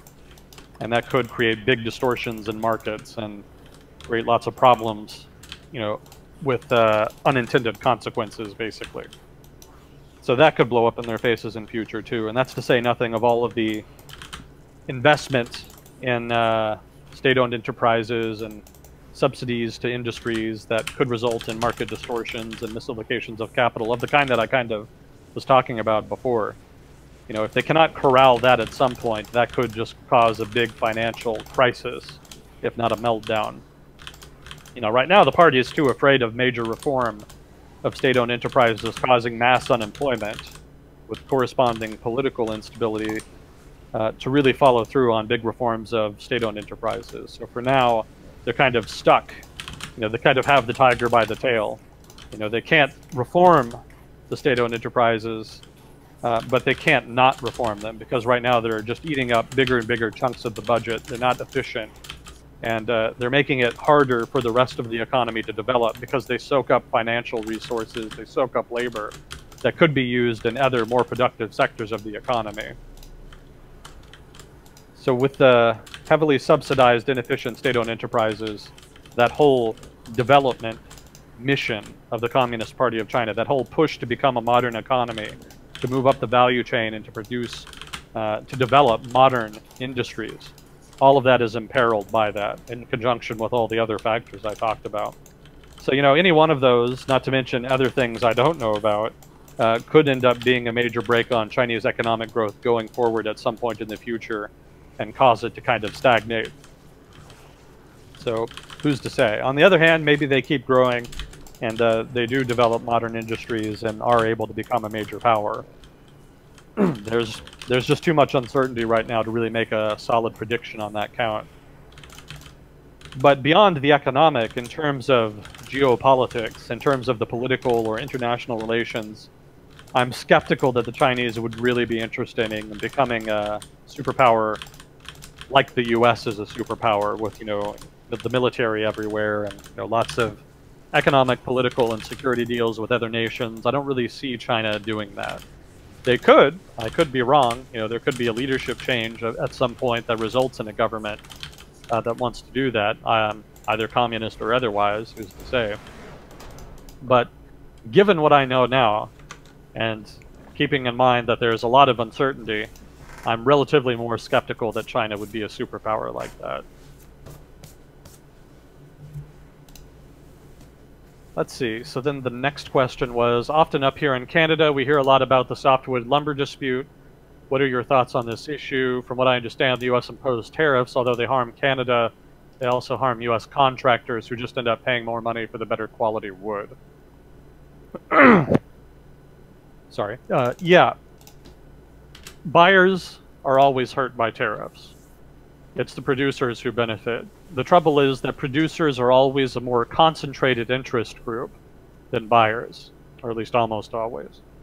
And as a result, producers are more politically powerful, and so they tend to have a disproportionately loud voice in terms of shaping economic policy, especially on trade. It's specifically because of this dynamic that international trade organizations and institutions were developed after World War II. You know, there was a basically cascade of collapsing trade relationships in the 1930s as a result of the Great Depression. And so there was a perceived need to institutionalize international trade to prevent a recurrence. And that worked for a long time, but as we're seeing now, there's always that danger of falling back into it. You know, maybe this is temporary, but maybe this just colors trade policy going forward, in which case global trade becomes much more uncertainty. But to focus narrowly on softwood lumber, Canada, the U.S. has a point. It's not completely, you know, unreasonable in demanding some reforms. The issue, as I understand it, and maybe somebody from Canada listening can kind of flesh this out, you know, help me elaborate this, but as I understand it, the issue is that the Chinese government will lease public lands to lumber companies. And what's at issue is the way they price that lease. You know, the accusation is that the Canadian government uses a pricing tool, uses a method of pricing that basically undervalues the lumber and results in leases for lumber that are cheaper than they should be, which, according to the U.S. argument, gives Canadian lumber companies an unfair competitive advantage. So that's kind of the crux of that issue. So it's not entirely unreasonable for the U.S. to kind of challenge that. The Canadian government would probably counter that that's a sovereignty issue, that, you know, it's we manage our public lands differently than you do, and we use a different pricing mechanism. But then the United States would counter, of course, that that's all good and well, but if you're going to compete with us, we would like you to compete on a more even footing. So the U.S., of course, has a lot more economic leverage in the relationship, and so it has a lot more capacity to either strong-arm Canada or just to implement tariffs perpetually, which would certainly please lots of political interests in the Western U.S. So previous administrations have challenged this off and on. You know, it's hardly a new issue. They've been challenging it since the 70s or 80s, I think. There was a kind of ceasefire, I suppose you could call it, in the trade dispute, I think in the late 90s, early aughts. I don't remember exactly when it was. But basically, the can ended up getting kicked down the road. They ended up delaying the dispute, so it kind of got put on the back burner, but it never really went away. So this is not something that the Trump administration is just conjuring out of nothing. This is a long-running dispute. No surprise then that the Trump administration has taken the opportunity to implement tariffs there. That's kind of something that they've been looking for excuses to do as part of their political platform. So no shock that they're the ones who have finally kind of taken the initiative and really taken strong action on it. That's a rough read on it. I mean, basically, it's just an old dispute that the Trump administration is dealing with in its own way, with tariffs. Previous administrations have kind of preferred mediation of some kind or another, but generally the mediation was inconclusive or was appealed, and so has dragged out over the course of decades as a result. One new decision meets a new appeal or is indecisive, and so there's a new settlement, or not a new settlement, but a new case filed, and then it just kind of drags out on and on. Technically, that's still the case. It's just the Trump administration has taken some unilateral action while the case is unfolding. Canada can complain about it. I don't know if it's technically legal to do that. They could demand, they could implement reciprocal tariffs if they wanted to. I don't think they've done that yet, but it would be a bit risky given the unpredictability of the Trump administration. Probably it'll just drag out. There will be some new agreement made at some point in the future. Canada might ease up, increase the prices of the leases, or maybe the United States has a different administration in future and kind of relents and agrees to allow the Canadians to keep their current regime in exchange for some other concession and some other part of the trading relationship. It's hard to tell because that's all long-term stuff. But that's my rough impression. I mean, it doesn't really matter all that much, because the United States, as a big economy, has plenty of lumber, and losing Canadian lumber, I don't think really impacts the price all that much. Again, consumers are not a concentrated interest group, so they don't necessarily notice those changes in price. We need more lumber. Well, they don't notice the same changes in price as producers do. That's the key point. So the U.S. producers are happy, the consumers are ambivalent, the politicians are happy, so it's a nice status quo for the U.S. If you're Canadian and you're a lumber producer, it stings a bit because obviously you're losing market share. But I don't think they have enough leverage to really force a change there. I don't know that even if there were an international mediation that resulted in a favorable ruling for Canada, that the U.S. would even really honor it at this point. Yeah, if there's going to be a change in the status quo, it's going to be long term. So if you're in Canadian lumber, don't hold your breath. I think the Canadian government would probably have to make a major concession if it wanted to open up U.S. markets again in the short to medium term. Absence that, any change will depend on long-term changes in either Canada or the United States. That answer was kind of all over the place. I hope that's kind of sufficient. If not, let me know.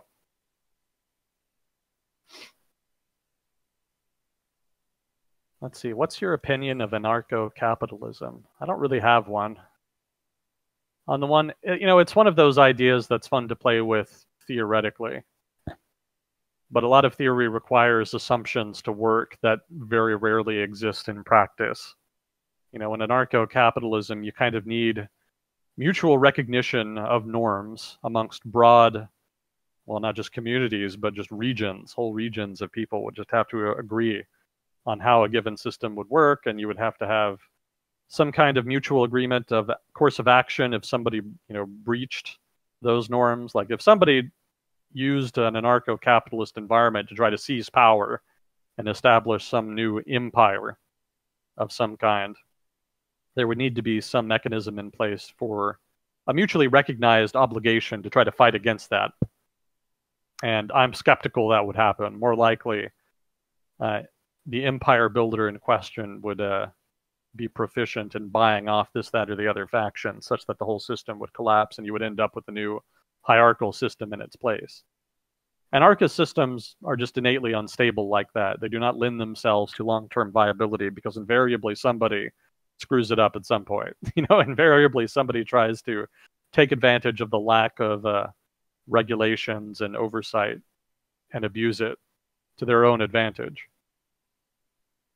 So in principle, it can work. I think Somalia is an example of that. Somalia has had cell phones and cell phone towers, even though it really hasn't had a government in like 30 years.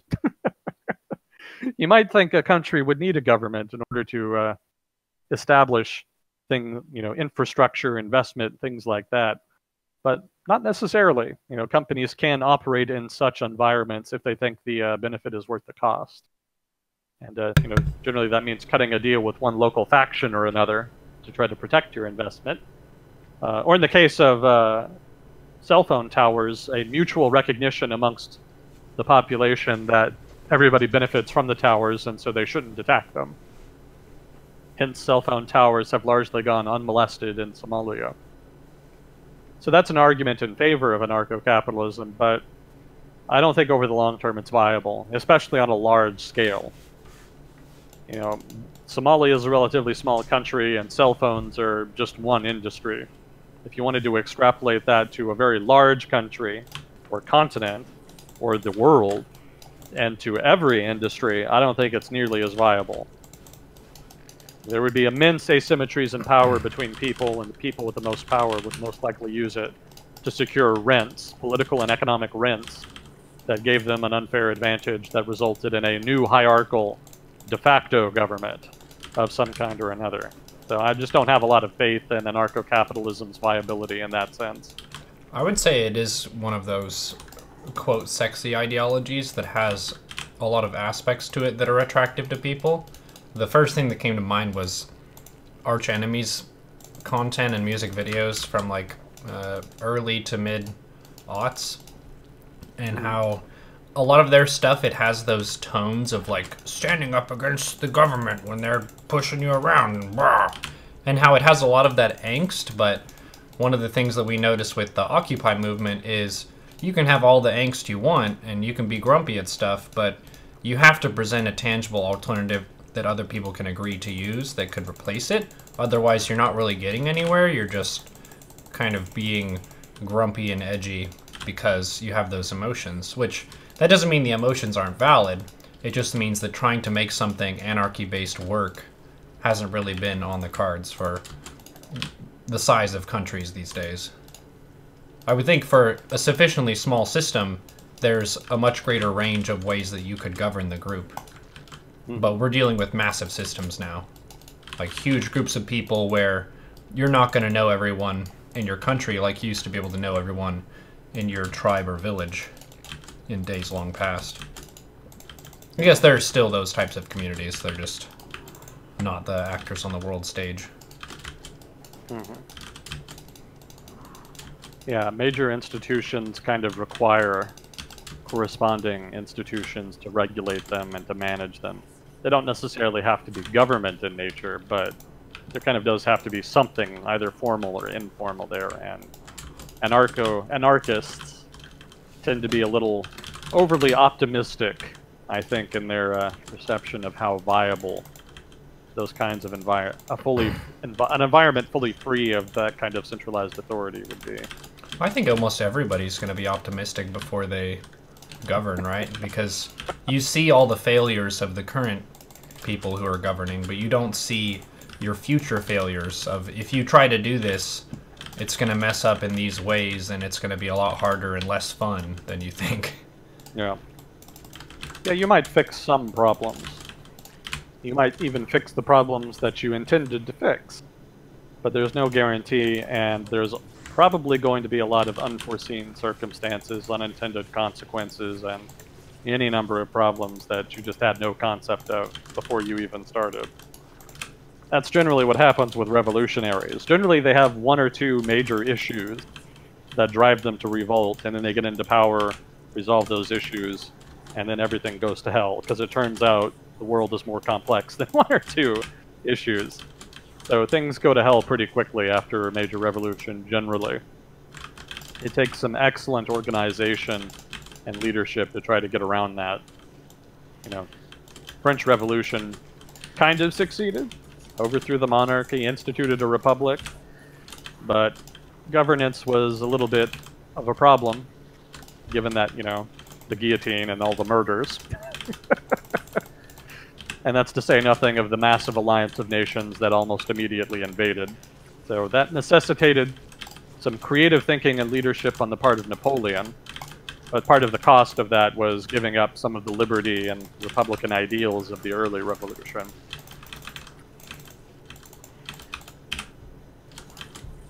Let's see, what do you feel is the best course of action to allow Djibouti to become one of the more well-developed countries in the world? What is holding it back currently, and what could they do on this global scale to up their status? I think we pretty well covered this last week. Okay. I think we had a very similar question. Yeah, basically it's just, I mean, in a nutshell, just to kind of briefly review from last week, what I can remember from last week.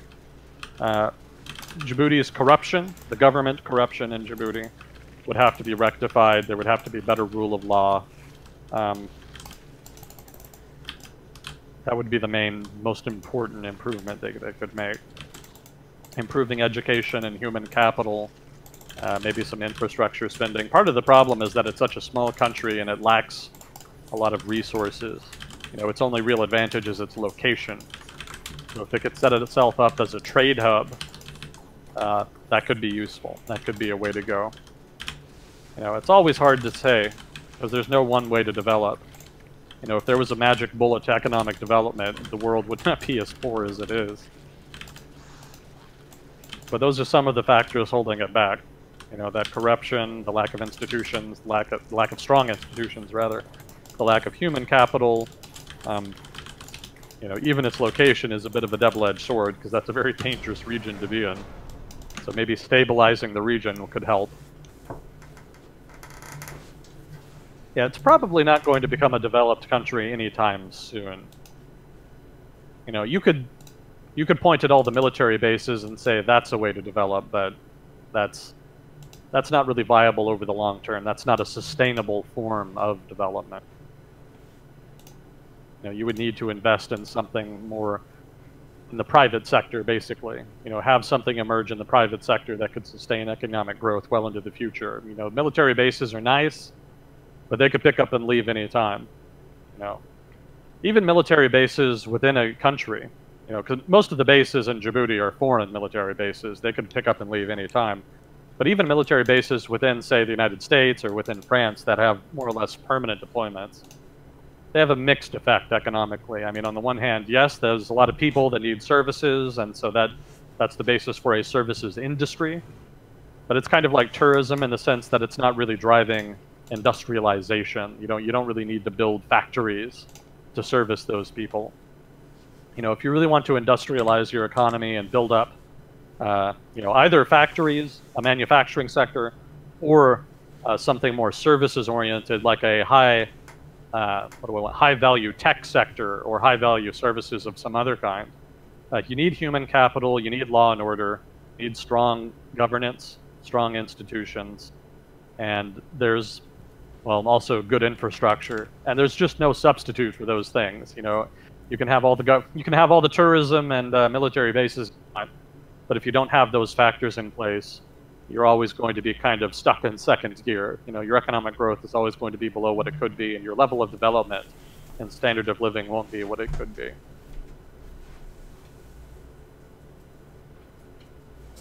So that's kind of a quick and dirty answer to that. Let's see. How has the U.S.'s relatively small involvement in the Syrian civil war affected U.S. interests in the area, including how the population sees us and how the governments in the area sees us? Do I have a podcast for you? That's pretty much, well, thus far the only episodes I've done on the podcast is on Syria. They're a bit rough cut since they're the first ones I've done, but it kind of thoroughly explores that. But to kind of answer this specific question, how has it affected U.S. interests in the area? It's protected U.S. interest in the area in so much as you think that the U.S. has an interest in preventing Iran from having a strong presence in Syria, which is pretty much the only major interest the U.S. has there. And, you know, it was a question from the start whether the U.S. should really get involved, and the inability of any U.S. administration, from Obama to Trump, to really commit, to decide and commit to a definition of U.S. interests in the region is the main reason why the U.S. presence in Syria is so middling. You know, it's not quite all in, but it's not all out. It's just sort of there for the sake of being there. It's almost a placeholder, just to prevent the conflict from really wrapping up one way or the other, so that the United States can have a voice. You know, we're not really pushing for a particular outcome. We're more just maintaining a presence so that we can veto an outcome we don't like. And if that sounds very indecisive and indeterminate, then welcome to Syria policy. You know, that's American Syria policy in a nutshell. The U.S. government just does not know what it wants to do in Syria. I mean, fight IS, fight Islamic State. That's pretty much been the only real commitment made. But beyond that, there's been no greater vision. And so the U.S. has been half in, half out since the conflict started as a result. So in so much as you think having a voice, having a de facto veto in any negotiations ending the conflict is in the U.S. interest, then certainly the U.S. supporting Kurds in Syria and having a presence there has fit that purpose. That's been very successful in doing that. But if you have a different view of U.S. interests in the region, if you think it would have been better to either go all in and overthrow the Syrian government or just stay out and put pressure on American allies to stay out, not so much. You know, what we've ended up with is a sort of dragged out, long, brutal conflict that has principally served to weaken the Syrian government such that they're dependent on other nations, Russia and Iran in particular. And given that keeping Iran out of Syria is probably the only real substantive interest the U.S. has in the region, given the rivalry with Iran in the region and given Iran's rivalry with a lot of American allies in the region. Given those facts, you know, that probably should have been more the focus from the start. You know, the Syrians could fight their civil war, but just keep the Iranian presence to a minimum. And it's only really been in the past year or so that emphasis has been more put on that latter point, mostly by the Saudis and Israelis acting on their own initiative, but partly also increasingly with U.S. support, or at least blessing, if you like. So that's a rough read on how it's affected U.S. interest in the area. Well, I guess I could go further. You know, in so much as Iran and Russia have a greater presence in Syria, that's to the detriment of U.S. interest in the region, not so much Russia. And I think Russia's presence there matters one way or the other. But Iran is more problematic because of its hostile relationship with Israel, rather. So strategically, that's more of a problem, given the commitment the U.S. has to Israel and to the Saudis and to the GCC. You know, the Saudis are threatened for different reasons by the Iranians. So in so much as there's a commitment there to protect those allies from Iran, the increased Iranian presence is not great. It's not a huge threat, so it's not too much of a problem, but it is not what the U.S. government probably wanted. And really, it should have probably done more to prevent that outcome. We'll probably do more in future. If the U.S. and its allies take more action in Syria in the future, it'll probably be geared towards pressuring the Syrian government to expel, or at least mitigate, the Iranian military presence in Syria. So in that sense, if that's how you define U.S. interests, then U.S. actions have not well served U.S. interests. Let's see. Affected U.S. interests in the area. I guess I could talk about Turkey, too, because on the one hand, supporting the Kurds has given the U.S. a de facto veto over the conflict's resolution and also helped put down the Islamic State. But it's also created a lot of tension with Turkey. And that's created a whole new problem, a whole new dynamic there.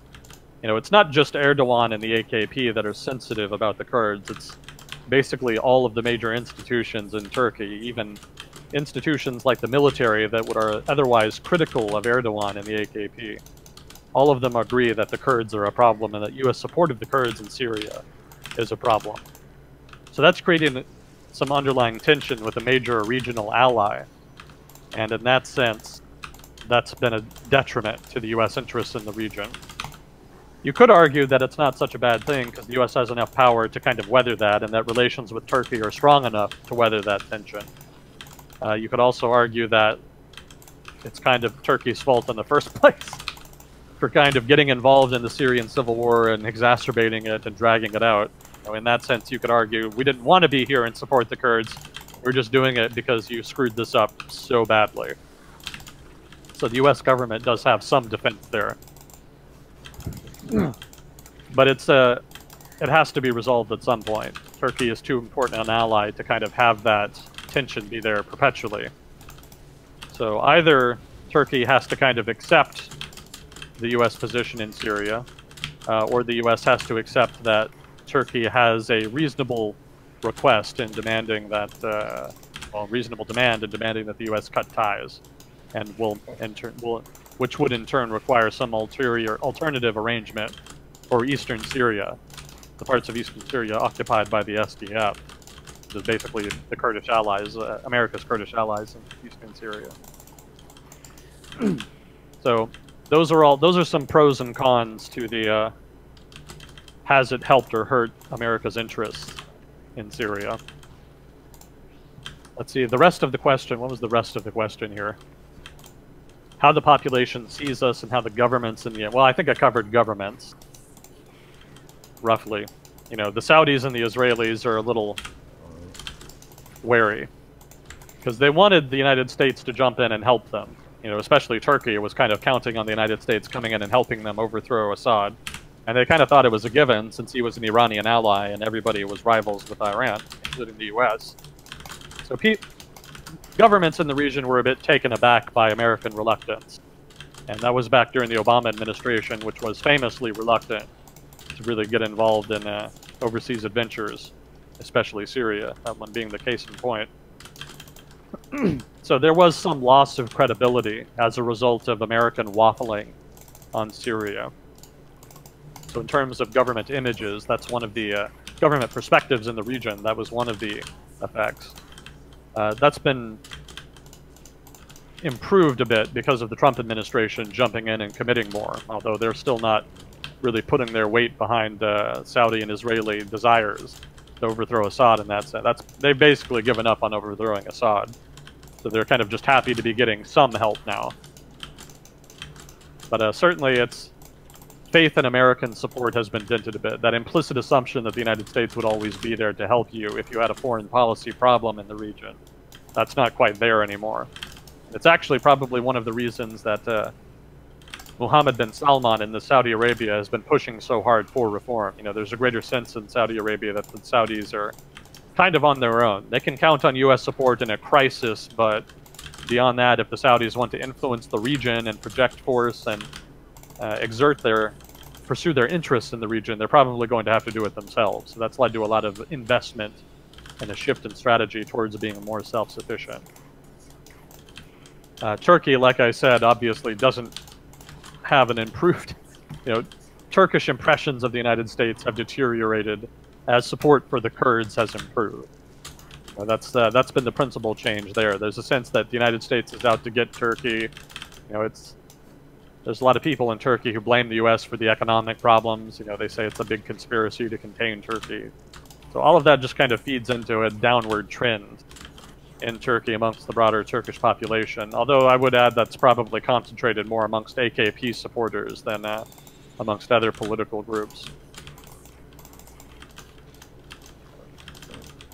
I don't know how Iran... I guess you could say Iran is emboldened a little bit since they've kind of been given a more or less free hand in Syria, but I think they know and we know and everybody knows that if the United States really wanted to, it could kind of slap them down.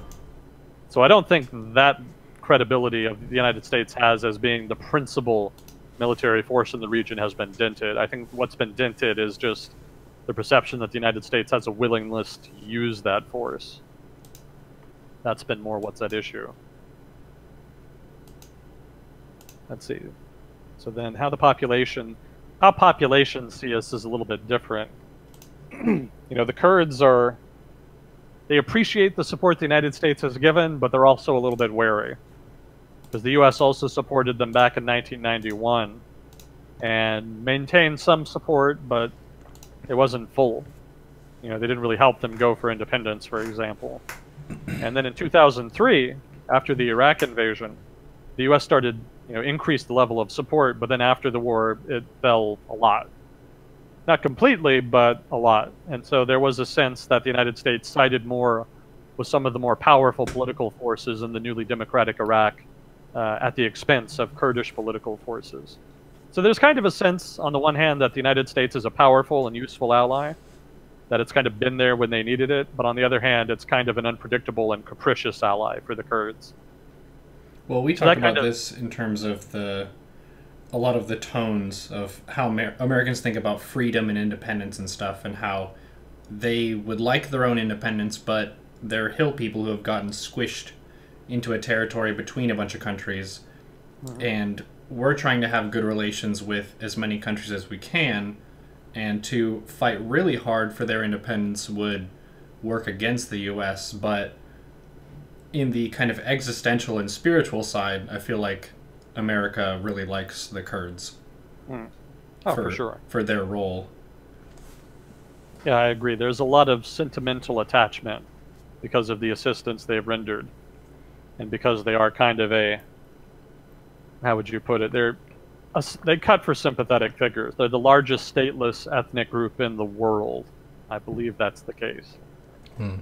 So given all of the oppressions and indignities they've suffered as a people over time, yeah, for sure, they make for sympathetic allies on the part of the United States.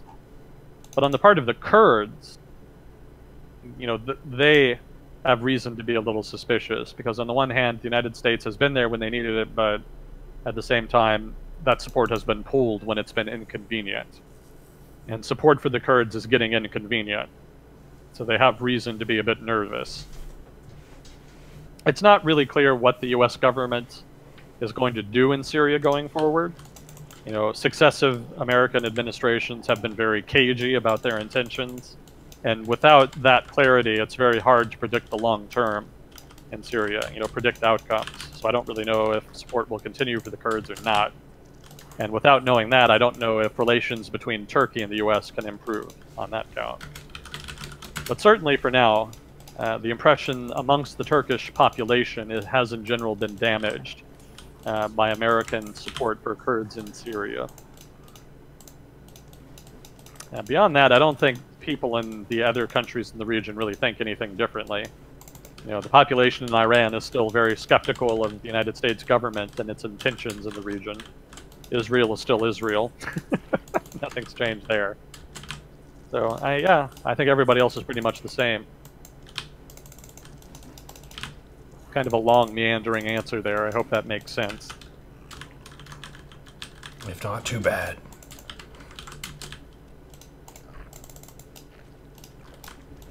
How useful are our macroeconomic metrics for telling us if things are getting better or worse?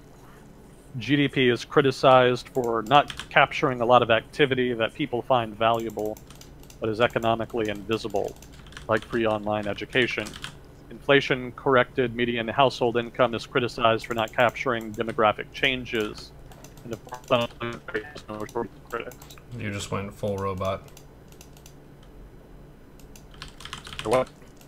You went full robot. I'm not sure if it's my internet connection or Discord or yours.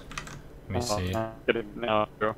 It looks like my connection is really bad. I might disconnect and reconnect.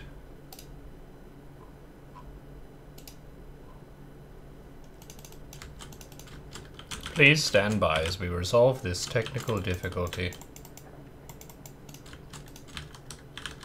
Awaiting endpoint. What?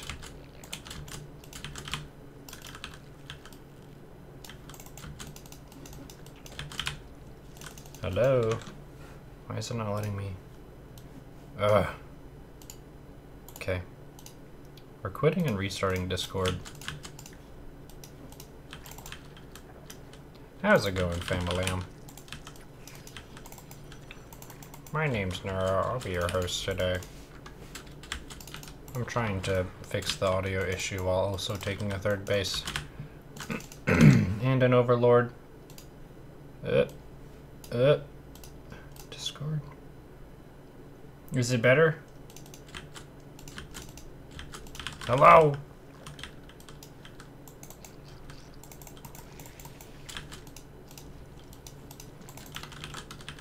Hello?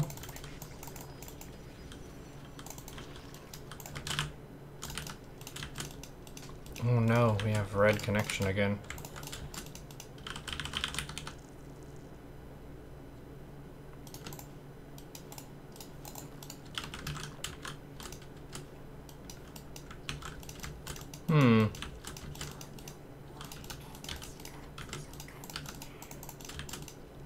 Not sure what to do.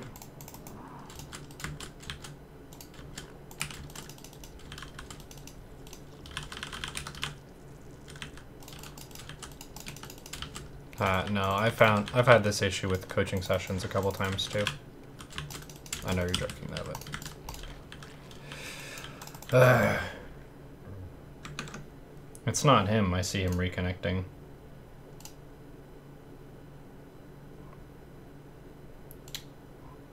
Hello? Yo. It works for now.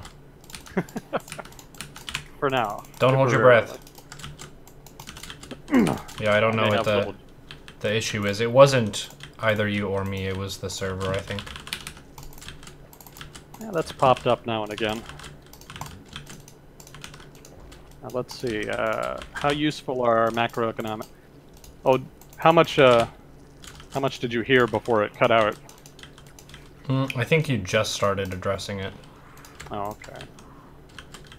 So, yeah, it's definitely true that there's any number of different ways to measure an economy and its growth. But ultimately, what economics is about, or at least what it's supposed to be about, is improving standard of living. You know, in general, one of the underlying assumptions in economics is that if there is more stuff, then people are better off. And so economic systems and institutions are designed, or at least should be designed, according to economists, in a way that maximizes production, such that people have as much access to as much material wealth as possible. So, one way, I mean, fundamentally, then, the implication is the best way, then, to measure whether or not we're getting better or worse, economically speaking, is standard of living, which is not really an economic concept. It's not an economic construct. And it's kind of ambiguous and hard to measure because it's kind of subjective. Different people will have different perceptions of how a given way of life or way of life, how good it is. And that being the case, it's kind of hard to quantify and measure. So just in general, I mean, even the question itself illustrates how difficult that is. You know, what is better, what is worse? I mean, defining that by itself is a challenge, and then even if you get by that, even if you get a definition, then you have to quantify it, then you have to measure it, and settling on a method of measurement is inherently difficult. But roughly speaking, yeah, I think standard of living or quality of life or some qualitative measure of overall well-being is kind of the ultimate barometer of whether things are getting better or worse. Economically speaking, anyway. Yeah, it's one of those sort of fluffy philosophical questions, almost, because it is so subjective and open to interpretation. I think some economists have been working on something called a happiness index to try to quantify some of that, try to give some ability to analyze and compare different societies. But, you know, like any index, like any qualitative index, it's subject to criticism and, you know, fluffy and abstract, and it's not concrete like you would want your numbers to be for a real quantitative analysis. It is really more qualitative. Not that I have a problem with that, but it makes it hard to do compare and contrast in a academic, well, to a scientific degree.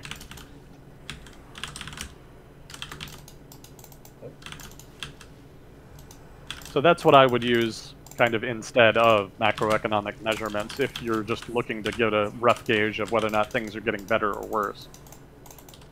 That said, in terms of quantitative analysis of the sort I was just mentioning, the traditional metrics are much better for that. And that being the case, they're still very useful. You know, if we do want to try to get a rough measure of what macroeconomic policies are better than others, or what, you know, maybe not even macroeconomic, just specific policies and the effect they have on the economy. For studies like that, you know, for real deep quantitative research like that, you just have to use the traditional measures. There's just nothing else you can use. So in that sense, the old measures are better. But if you're just looking at a rough, broadly defined better or worse judgment, then yeah, you would need some more qualitative measurement. So I hope that was satisfactory. Let's see, why was the U-boat embraced so much more enthusiastically by Germany than by other nations during World War II? Was it just a production issue? Or did the Allied leaders not think they were effective? They didn't really need them, because the Allied Navy was so much bigger. You know, keep in mind, the submarine at that time was an asymmetric weapon. You know, it was something you used if you didn't have a navy of your own. So the Germans had been planning on building a navy, but the war started, or rather, they started the war before they could really kind of get it going. And that being the case, it made sense to invest in an asymmetric weapon that could kind of negate the advantage that the Allies had in conventional naval weaponry. So they invested disproportionately because of that reason. The Allied nations had such huge navies that they didn't really need it, though. You know, if you want to cut off Germany from international trade, you don't need submarines. You can just use your navy to establish a blockade, which is what they did. But if you're Germany and you want to if you want to bust a blockade, or if you want to cut off trade between, say, Britain and the rest of the world, well, you don't have a navy, a conventional navy to do it with, so you have to go with unconventional assets like submarines. So that roughly is why they invested heavily in U-boats during the war. I don't know a whole lot about the history of U-boats in great depth, so I can't say if there was a production issue or not. The Allied leaders thought they were effective. You know, the United States used them to great effect at the end of the war in the Pacific against Japan. Not so much earlier in the war. The United States didn't have reliable torpedoes earlier in the war against Japan, so submarines weren't really a big factor. But once that problem was solved, by 44 or 45, U.S. submarines were very effective in cutting off Japan from trade with the rest of Asia, the rest of the world, really. Let's see. I guess you could say it was a production issue in so much as it ties into the lack of the German program to build a navy kind of being preempted by the early start of the war. I think we've talked before about how the German government was planning more for the war to start around, I think it was 43, 44. That was when they envisioned that their military would be at full strength. I read that in one of Winston Churchill's books, one of his memoirs, basically. But the war started in 39 instead, and so the naval buildup was not anywhere near complete. And so resources shifted over to U-boats instead. But I don't think there was a production issue with the U-boats themselves. As an aside, since we've only got one question left, I'll just throw in here, and this relates to the U-boats thing. The Japanese had their own submarines, and they had some pretty interesting ones. They had these two little pygmy submarines, they were called, very small, and they used them to infiltrate Pearl Harbor during the attack there. So some of the ships that were hit were actually hit by torpedoes launched from these tiny submarines that were launched in the attack. The Japanese also built and designed and deployed a submarine aircraft carrier, if you can believe that. What? Wouldn't that make the plane all wet? It would. But they designed around that. Oh. But no joke. They actually did build, I think, 2 of them. Maybe just 1, and they had the other in production. But they had been designed with the Panama Canal in mind. The idea was to deploy them in secret, basically, to get past American patrols close enough to the Panama Canal to launch the aircraft and attack the canal. I don't know if they could have destroyed it, but they could have damaged it and maybe put it out of commission for a while. And of course, the Panama Canal was a very important strategic asset of the United States, since it allowed the movement of naval assets much more easily between the Atlantic and Pacific. Now, it wasn't like a futuristic, huge carrier that could submerge. It was a relatively small, well, it was a large submarine for the time, but it was a small carrier for sure. It could only carry, I think, 3 or 4, well, what do you call them? Seaplanes. Basically, they were long-range seaplanes that were carried inside the hull, and they were crammed in. So by no means was it like a huge carrier underwater, but it was technically a submarine aircraft carrier, and they had, I think, weapons for them as well, bombs and whatnot that they could attach, and so the submarine, hypothetically, would emerge from underwater, and I think they had like a setup where the bow of the ship would open up, and they could extract the aircraft that way. And because they were seaplanes, they could just trot them out onto the water, and they could take off from there, once they'd been loaded up and got their wings out extended. And then they could go and attack whatever, come back. They could load them back up and then go back underwater and then go wherever. So that was built and deployed. An impressive bit of engineering on the part of Imperial Japan. They never got to use it. In fact, they almost did. They deployed it on the mission to attack the canal, but it ended up getting recalled, I believe. And I think it was recalled to help with the defense of the Battle of Okinawa, maybe? I don't remember exactly. I think it was recalled to Japan. And they ended up just scuttling it, because they didn't really have any use for it at that point. So I think somebody launched a expedition to try to find the wreckage of the ship underwater, and did eventually find it. So it is, it's been proven to exist. This isn't something that somebody made. It's not like a rumor. They actually did find it. But some interesting trivia, I thought, given that this person brought up U-boats. Cool. Let's see. So the final question. Oh, hey, Whiskery Ant. I often hear about the near insolvency of some markets like China's real estate sector or Turkey's entire economy, but we still have not seen a complete collapse of either. I claim that putting off the collapse will only make the consequences more extreme. Is this a valid claim, or is there a possibility that the governments will be able to alleviate their economic issues in a controlled manner? Let me think about that. There's always people in financial markets who just ply their trade by being bearish. They're perma-bears, what they're called. They're constantly down on the economy in the future, and constantly down on anything and everything, whatever their specialty is. And there's a lot of people who constantly predict that China's economy is only a few years away from collapse, it's only a matter of time, etc. There are too many institutional problems of one sort or another. There's an author named Gordon Chang who's particularly well known for this. If you see an article arguing that China is going to collapse soon, there's a better than even chance it was written by Gordon Chang. Some of his points have merit, but in general, I think he's a little too bearish. I don't entirely agree with his conclusions. As for Turkey, that's just an example of how there's always people who are going to be arguing for that. There is some merit to the argument that they have real problems and that they need to do something to resolve them. but that they're going to collapse is a bit of a stretch. More likely they'll do something. As for whether or not it's a valid claim to say that they're going to collapse, or rather that whatever negative consequences there will be, a potential collapse will be much worse by putting it off, it depends on the context.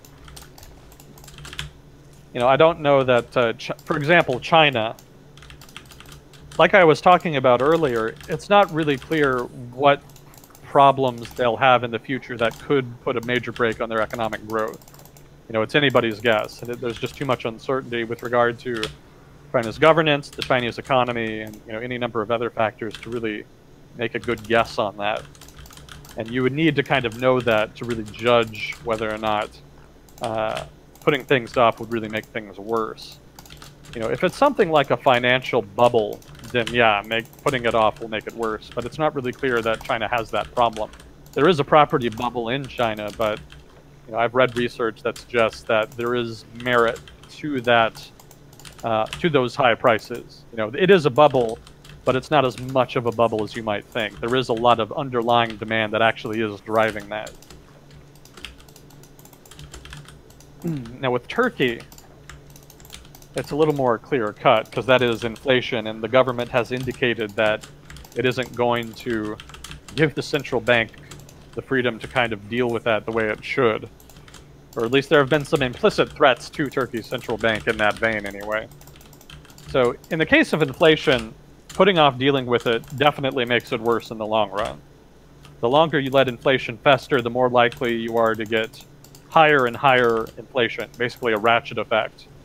You know, inflation normally starts driven by economic fundamentals, but if it goes untended, you know, if you just let it go, inflation starts to be expected. And when when price setters in an economy expect inflation, they start pricing it in. And if those expectations grow, then inflation grows correspondingly. And if that happens, then inflation no longer reflects economic fundamentals, but rather just expectations amongst producers. And it's really hard to deal with expectations. Like, there are very few and very weak policy tools to counteract inflation caused by expectations. It's much easier, you know, the policy tools for dealing with inflation driven by economic fundamentals are stronger, and there are more of them. So in that sense, it's much better to get inflation early before it starts being driven by market expectations, at which point it can spin wildly out of control, potentially even leading to hyperinflation. So for Turkey, I would say yes. I would say yes, the statement would qualify there, is valid there. But I don't know if it's as valid for China, because the causes of China's economic troubles are not as clear-cut. You know, you would need something more specific to judge in that case.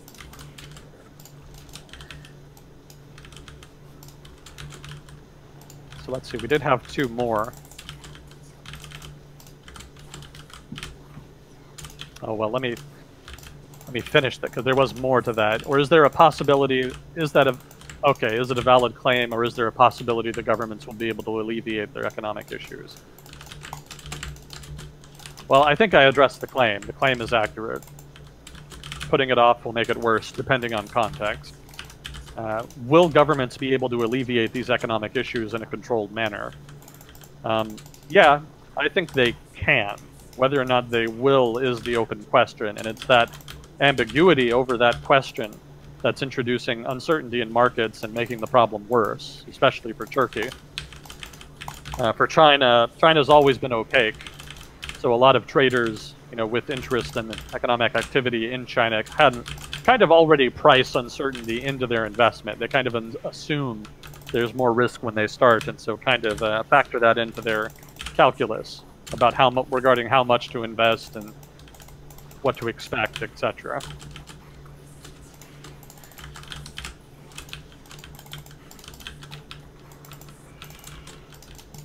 Let's see, I hope that kind of got to the crux of that. I've heard a few small anecdotes about the Germans cannibalizing different parts of their war effort to their own detriment. Is there much hard evidence about that, or mostly just conjecture, particularly U-boats, the nuclear program, and other technological developments? Yeah, there's a lot of merit to that. I've read that as well. Basically, the German I don't want to say high command, that's a little generic. I should say the German government, late in the war, mid-late war, started investing a lot of resources in what they called wonder weapons. Or maybe it was revenge weapons, I don't quite remember exactly. I think the revenge weapons were later. That was like 44, 45 when it was pretty clear they were not going to win. But even before that, yeah, they were investing in some very expensive, advanced technology to try to kind of help them turn the war around. And so, I don't know that U-boats are an example of that. They might have invested in a particularly advanced design for a U-boat, but if they did, I don't know about it. I think I remember hearing about something like that, but I don't remember the details, and it might not qualify for this particular example. The nuclear program was there. They did invest in that, but they didn't invest a whole lot, and it was pretty clear. They talked to the German scientists involved in the German nuclear program, and from what intelligence agents kind of gathered, interviewing them and observing them discuss with each other, the conclusion was that the German nuclear program was never going to produce a bomb. They were just not on the right track, apparently. That's from what I read, or maybe I saw that in a documentary. Well, I heard that somewhere. That's my impression. But I don't think they invested a whole lot in it. But I think other technological developments definitely ate up disproportionate resources. I think a good example of that is the Panther tank and the King Tiger tank. Actually, there was a Tiger tank and then a separate King Tiger tank, I think. That was late. I don't quite remember. But the Panther tank and the Tiger tank were very advanced, very impressive tanks. But they were very unreliable. They required very high maintenance. They broke down a lot. And they were good when they worked, but they didn't work often enough to be fully combat effective. And because Germany had to invest so many resources in maintaining them, and because they were so expensive to build, they were never able to get a whole lot out of them. So in that sense, it would have been better to go with something a little more cost efficient, rather than investing so much into these big fancy projects. They also invested later in the war. That was, in general, their design philosophy. They really invested hard in those expensive weapons like that mid-war. Later in the war, they started investing in really fancy projects. That's like the V-1 rocket, the V-2 rocket, the Me-262, the world's first jet fighter, which they actually did produce. They also invested in night vision, which they actually produced and deployed in the Battle of Vienna, I think, in 1945. I'm Batman. And indeed. They also developed an anti-ship missile, I think. A guided anti-ship missile. I think they used it once. Wasn't much. But basically, yeah, these are all examples of just weird, wild technology that they invested in when they could have been investing resources in more conventional weaponry. In a sense, it reflects their desperation, especially late in the war, to find some miracle weapon to turn things around. But didn't work. None of it was ever really enough. But it's a valid point, I think, that it definitely diverted resources away from more productive areas of their war machine. But I think the argument there is much more valid mid-war, when the general design philosophy, basically, I think was more the core of the problem. They were just too invested in too fancy a set of designs. The Tiger, the Panther, and probably a whole bunch of others. There were some tank destroyers they produced that were also quite expensive. It was a quality over quantity approach that they did not quite master. They needed to strike a balance between quantity and quality, and they misjudged it. And as a result, their logistics chain and production were hobbled a bit by that.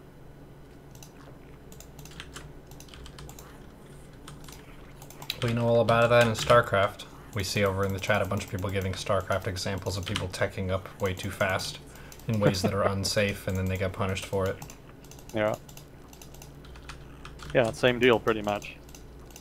It wouldn't have been as bad if they had done it later, Like if they'd waited to start World War II and built up their military first, maybe then they could have had them in greater number and kind of perfected the production such that they were a little cheaper and more reliable. But you know, they rushed the design as was, and it just was not viable at that stage of the conflict.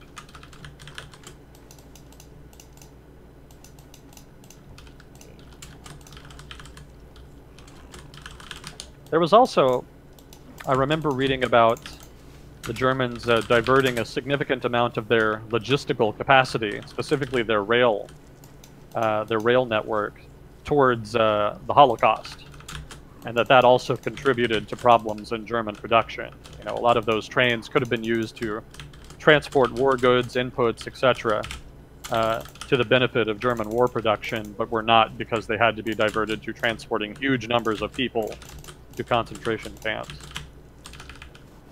I don't remember reading all that much about that argument, so I don't know much about it in depth, but I do think I remember I either read or heard that somewhere.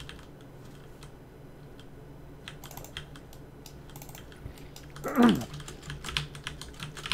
let's see. Is the coming wave of automation being taken too seriously, or not seriously enough? Should world governments be taking any steps to prepare for it? Anybody's guess. It's hard to judge, because the full effects of automation are going to happen over the long term. I don't think it'll really get to be significantly disruptive until maybe the medium term at the earliest. So maybe like 20 years from now, maybe when it'll really kind of hit its stride and get to be problematic. But I think until then, the transition will see it becoming more and more of an issue, but not really seriously disruptive until that time. And even then, there may be changes in the technology or the structure of economies, or any number of economic fundamentals that may change such that the problem is alleviated or dealt with entirely. It's always hard to predict over the long term in that way. Well, the other side too is whether automation is a good thing or a bad thing also depends on what your area of work is. Because some people are effectively rendered obsolete by automation. Other people are in a sector where there are now tons more jobs because of automation. So it's neither universally a good or bad thing. Depends on what your skill set is, what your education level is, and what you're working on. Yeah, that's an excellent point. Perception is going to be important to answering that question. Different people will perceive different degrees of problem there to resolve. But in general, speaking for society writ large, it's just too early to tell, because it's not clear just what the full repercussions will be. And without knowing that, it's hard to really prescribe action, in response. It'll probably end up being one of those things that doesn't get addressed until it becomes a major problem, until there's clarity of just what automation will look like in the future and what the job market looks like in turn in response to the changes wrought by automation. I think only at that point will you really be able to generate consensus on how to deal with it. Because it's not inevitable that there will be mass unemployment as a result of automation. Certainly lots of jobs can and probably will be automated, but it may well be that the economy evolves in response in a way that generates new jobs. Or maybe there's just maybe human labor, for example, becomes cost competitive because human labor is so abundant relative to capital that it becomes relatively cheap, and the cheapness of human labor then results in industries either substituting labor for capital, or perhaps becoming cheap enough to make entirely new industries possible. Either in terms of the cheapness of the input, the labor input, or in terms of demand from laborers who have very low wages. I didn't say it would be a happy future. I'm just saying there won't necessarily be mass unemployment. There could be employment in future of one sort or another. Maybe mass low-wage employment, but possibly also decent employment. It just depends on how the economy responds to it and how it evolves. It's very difficult to predict what the economy is going to look like in the future. Just the rapidity of change in the economy is incredible. I mean, 50 years ago, could you have really predicted the economy would look the way it does now? There are so many industries that are just purely online, that are purely of the internet. And the internet itself was in its infancy. It was just a thought, you know, it was just a rough design 50 years ago. It was just a twinkle in Al Gore's eye. Exactly. Exactly. So, given that's the case, how could you have predicted, for one, that the internet would be a big part of the economy in future? I guess if you were familiar with the technology, you might have predicted it, or might have predicted something like it. But even if you had, how could you, would you have predicted that there would have been the massive ecosystem online that there is now? You know, how could you have predicted that? It seems pretty unlikely. Maybe you could have, but it's a stretch. It would have required an immense amount of imagination. So there's a similar problem now. I mean, predicting 50 years from now or even 20 years from now is very difficult because changes are happening rapidly, and they're happening even more rapidly. You know, the pace of technological change is increasing and getting greater and greater. So who knows? So I guess the unsatisfying answer then is I don't know. The unsatisfying answer is I really don't know if it's being taken too seriously or not seriously enough, because I don't know, and I don't think really anybody knows yet, just how impactful and in what ways automation will impact the economy in the future.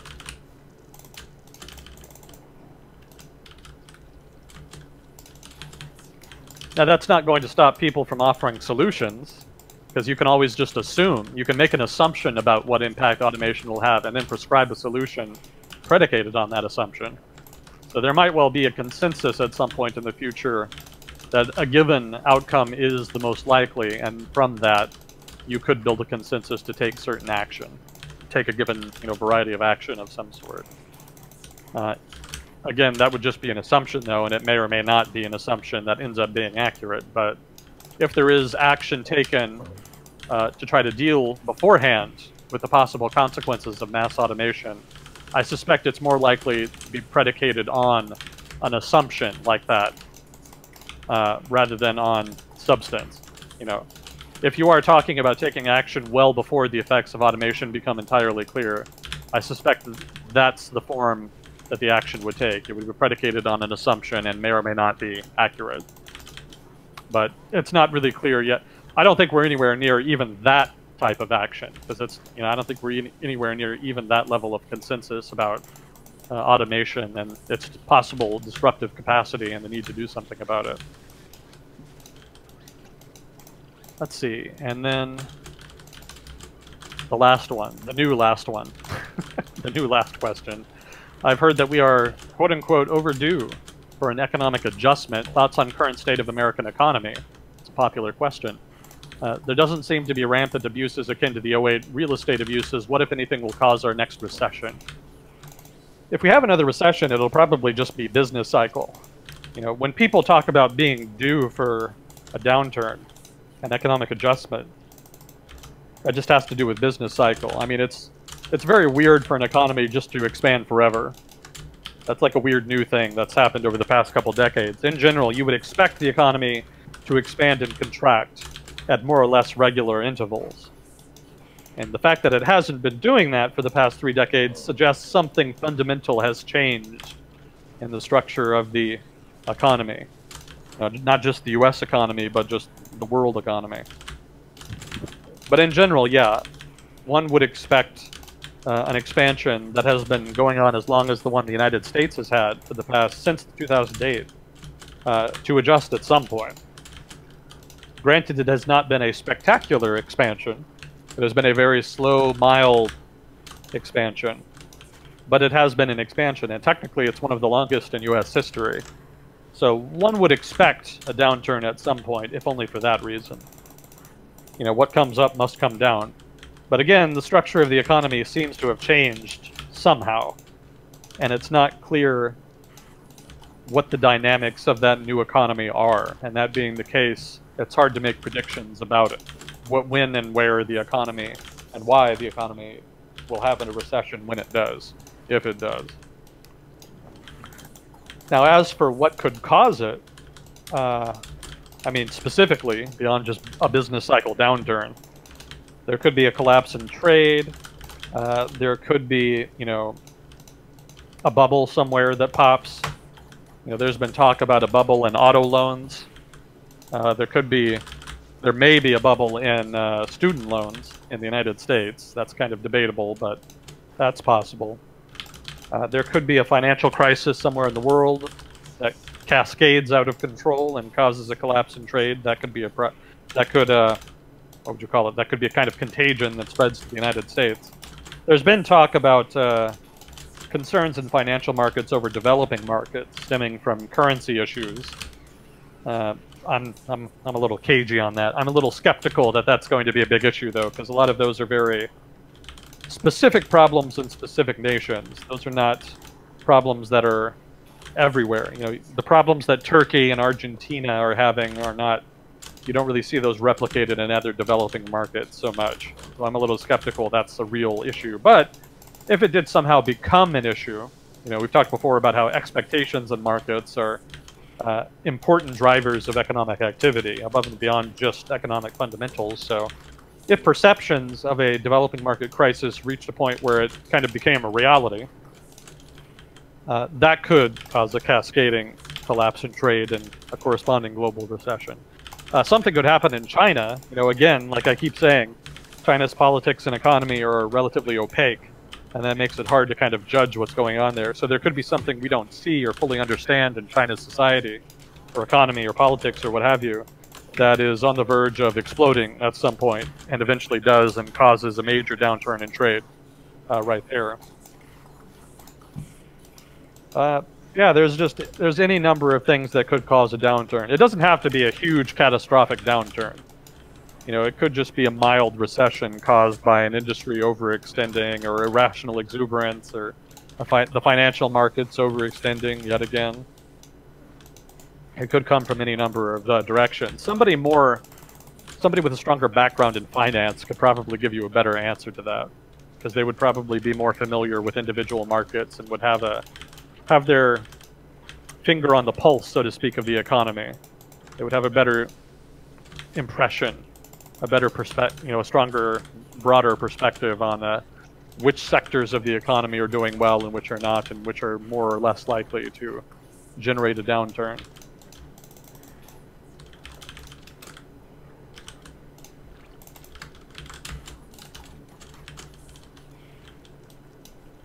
Let's see, what are your thoughts on ethical controls of the advancement of technology? I'm pro. I'm for them. Yeah, philosophy is not quite my background, so I don't have a whole lot to say on that. I haven't read a whole lot about the ethics of technology and whatnot, so I can't really add a lot of substance to that beyond saying that probably a good idea. Yeah, I haven't read enough of that background literature to be well versed enough to give a fully fleshed out answer on that. So the unsatisfying answer is I don't know enough to know what ethics controls should be implemented for technologies and what different types of technologies should have parochial ethical standards applied to them. Well, this is the funny, mad scientist in the laboratory scenario where if they're on the cutting edge of understanding a new thing, how do you regulate how someone should conduct that if they don't even understand what it does yet? So there's usually a lag between when a person first makes a discovery in whatever domain they're studying. It's like, oh my goodness, this is a new thing. It takes a while for them to tell their peers, and then for them to figure out what's going on here. And then the broader public figures it out, and then law decides how they're going to regulate that particular area. But it's not like the legal system is going to be aware of every advancement that is being made. That's not practical or feasible at all, to have a lawyer looking over your shoulder every day that you're in the lab. Yeah. Their hourly rate is too high for that to be feasible. Yeah, I mean, I guess to kind of build on that, you just have to let technology and markets go. And then when problems arise, you deal with them. But, I mean, unless you have a really high confidence that you understand the potential negative consequences of a given technology, there's not a whole lot you can do beforehand to deal with it. Well, there was a fun scare, as an example, in, was it the Large Hadron Collider or CERN, something like that. One of those big facilities, and Yeah. they're able to create black holes using this massive device. And this gets pushed onto websites and in magazines as, oh god, they're going to make black holes, it's going to suck us all in, we're all going to die. When the size of them that they're making are so minuscule and they instantly disintegrate from when they create them that you're so many steps away from that actually happening. But we have a pretty good imagination of, well, what if this happened in a massive catastrophic scale? And part of that is the credit of really compelling science fiction that we've read and watched in movies and stuff, where a lot of times we just run away with some scientific scenario, when if you're a scientist, you know good and well, more than you would like to, the science is hard work. It's annoying, it's frustrating. You're trying to make a breakthrough in frontiers where other people are all working hard, like how do you get your name out there, how do you improve the sciences, versus it's just a bunch of dark magic and everyone's just casting random spells and the world's going to be thrust into chaos. That's more of the kind of anti-intellectual, we can't trust scientists because we don't know what they're doing sort of thing. Mm-hmm. As opposed to the good God, there's a lot of paperwork and research involved. It's not even as fun as I would have hoped. Yeah, for sure. It's super difficult. Try going to grad school. You'll have lots of fun. Get to experience that firsthand. Well, let's see. That's all we had for questions. Did we have more time? All right, we're pretty close to wrap up time. I think we're right around the 3-hour mark for today's session. Okay. So if you have any other thoughts, we can give Fuzzy Cord the nod and he can rest. Thank you, Fuzzy Cord, for helping with those questions.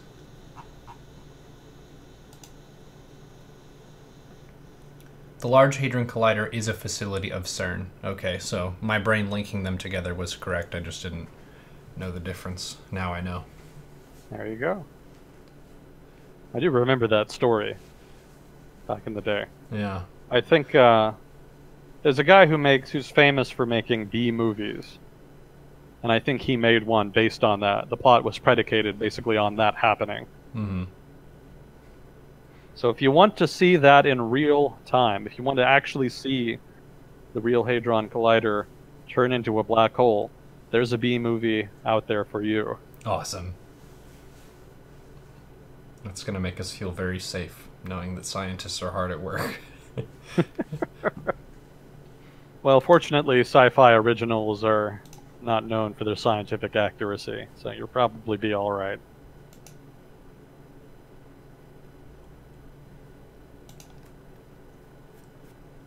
Well, cool. It's good to be back in the swing with these sessions. We've had a lot more viewers than usual today, largely because of the massive stream yesterday. We've been right around 500 or so viewers for the majority of this Agent Smith segment, which is a lot more than we normally get. So if you enjoyed this and you haven't seen this before, we do this every Sunday, kind of around this time. I think the both of us are pretty irregular about sleep schedules, so we don't have a scripted hour where it happens, but Yeah. it's in the neighborhood of sometime on Sunday, Western Hemisphere evenings. But yeah, good stuff, dude. Thanks for coming on. I forgot about our flag list here. Oh yeah. We've got shout out to the 2 people in Taiwan listening. Let us know what you think about your country's prospects for maintaining independence in the next few decades. 7 Swedes, 8 Germans. So Europe is just waking up now. And then we have pretty much always USA is going to be the top of the metrics. I'm not sure how much of that is related to like search engine optimization stuff where American internet users are more likely to go to American channels and that kind of stuff. But for both my YouTube channel and for Twitch, it's USA on the top for follows, views, donations, subs, basically everything. And then usually it's Canada, Germany, and UK are up there, and Australia. But yeah, we've got Sweden, Finland 7 and 5, Mexico 3, Brazil 7. Brazil has a very strong esports presence for sure. Yeah, they generally have a strong showing on the chart here. We just got a $5 donation and a 15. Nice. Oh, thank you guys. I see we've got 2 Hungarians.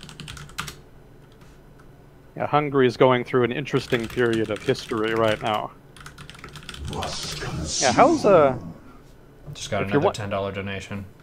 Oh, thank you. We should do the chart more often. Yeah.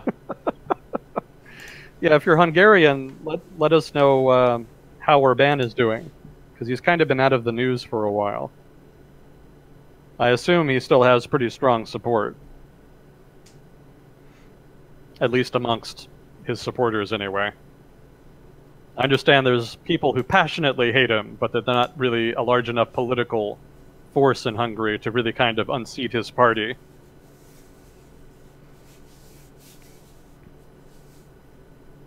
And a ritual hello to the Brazilians. Yep.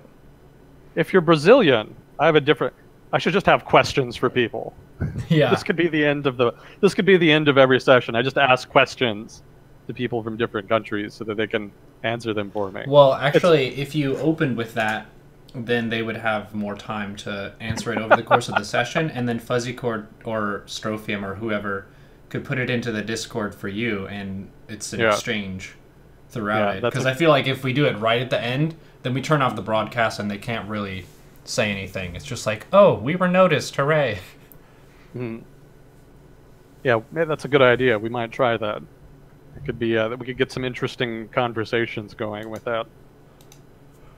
Well, if you're Brazilian and you're inclined to stay, or you could email me. My email is floating around. I think it's the hell is my email? John something. Yeah, I don't remember. I don't use it much. But it's out there, so you can use that. Basically, the question was, if you're Brazilian, is Bolsonaro really leading in the polls there? Because that's kind of scary. As an outsider, I'm a little concerned. I mean, we've had populist candidates before. We've had Trump. We've had Obrador. You know, we've had lots of people. But Bolsonaro, wow, that's a little far out. So I'm curious about that. If there's a Bolsonaro presidency in Brazil, then we're going to be hearing a lot more about Brazil in the news in the near future. Have you heard of Bolsonaro, Neuro? Nope. So he's I'll be generous and say he's the right-wing candidate. And I say generous because there's a very good argument to be made that he's a far-right candidate. He's basically been an apologist for the military government in Brazil and has spoken fondly about that era of Brazilian history and about a desire to try to return to certain aspects of it, which is pretty explicitly authoritarian. I don't think he's argued for a return to authoritarianism, but certainly he's kind of sympathetic to the authoritarian mindset, it would seem. Mm-hmm. And that's just on top of a lot of his very, very conservative views on things like social issues and, you know, the role of government and, lots of things. He's definitely one of the most conservative candidates to be successful in polls preceding an election. There have been conservative presidents before, and there's technically a conservative president right now, but none of them have been like this. This is very much like a Brazilian Trump situation. Mm-hmm. That's more the contrast. So it's very interesting to see him come out in the lead on that. I don't know how much Reddit you browse, but there was a really good discussion in the True Film subreddit about Batman the Dark Knight with Heath Ledger as the Joker, and it has a lot of discussion about authoritarianism versus anarchy and how Batman is basically the representation of enforcing the rule of law institutions, and he's basically the fist of authoritarianism, and then Joker is anarchy in the show. So it's pretty cool how a lot of film like that captures a lot of those tones of the push and pull in culture and society and how we view those concepts. It's not going to show it in every movie, but I think the Nolan Batman movies were surprisingly relevant to the current period. Mm-hmm. I think he's pretty authoritarian leading relative to Hollywood. Probably. Yeah. It's probably a safe bet. Gosh, there's so many. All right, I don't want to keep you here all night with me harassing random people from different countries for their political opinions. I think it's pretty amazing how many people can be a part of a stream environment like this, and how a lot of times you take the number for granted, but assuming there's not someone who's view botting or whatever, every person who has the stream open is a real person with a real perspective in a real place in the world. And that's pretty awesome to think about. So thanks everyone for hanging out and sharing in this discussion with us. Thanks Fuzzy Cord and Agent Smith for thank you for having me. helping make this show a reality. Keto, thank you for the $10. Grim for the 10. Starion for the 5. Super awesome stuff. This is episode 36 of Agent Smith World Discussion Time. And we will see you on the next time. Yep. See you next time. Nice.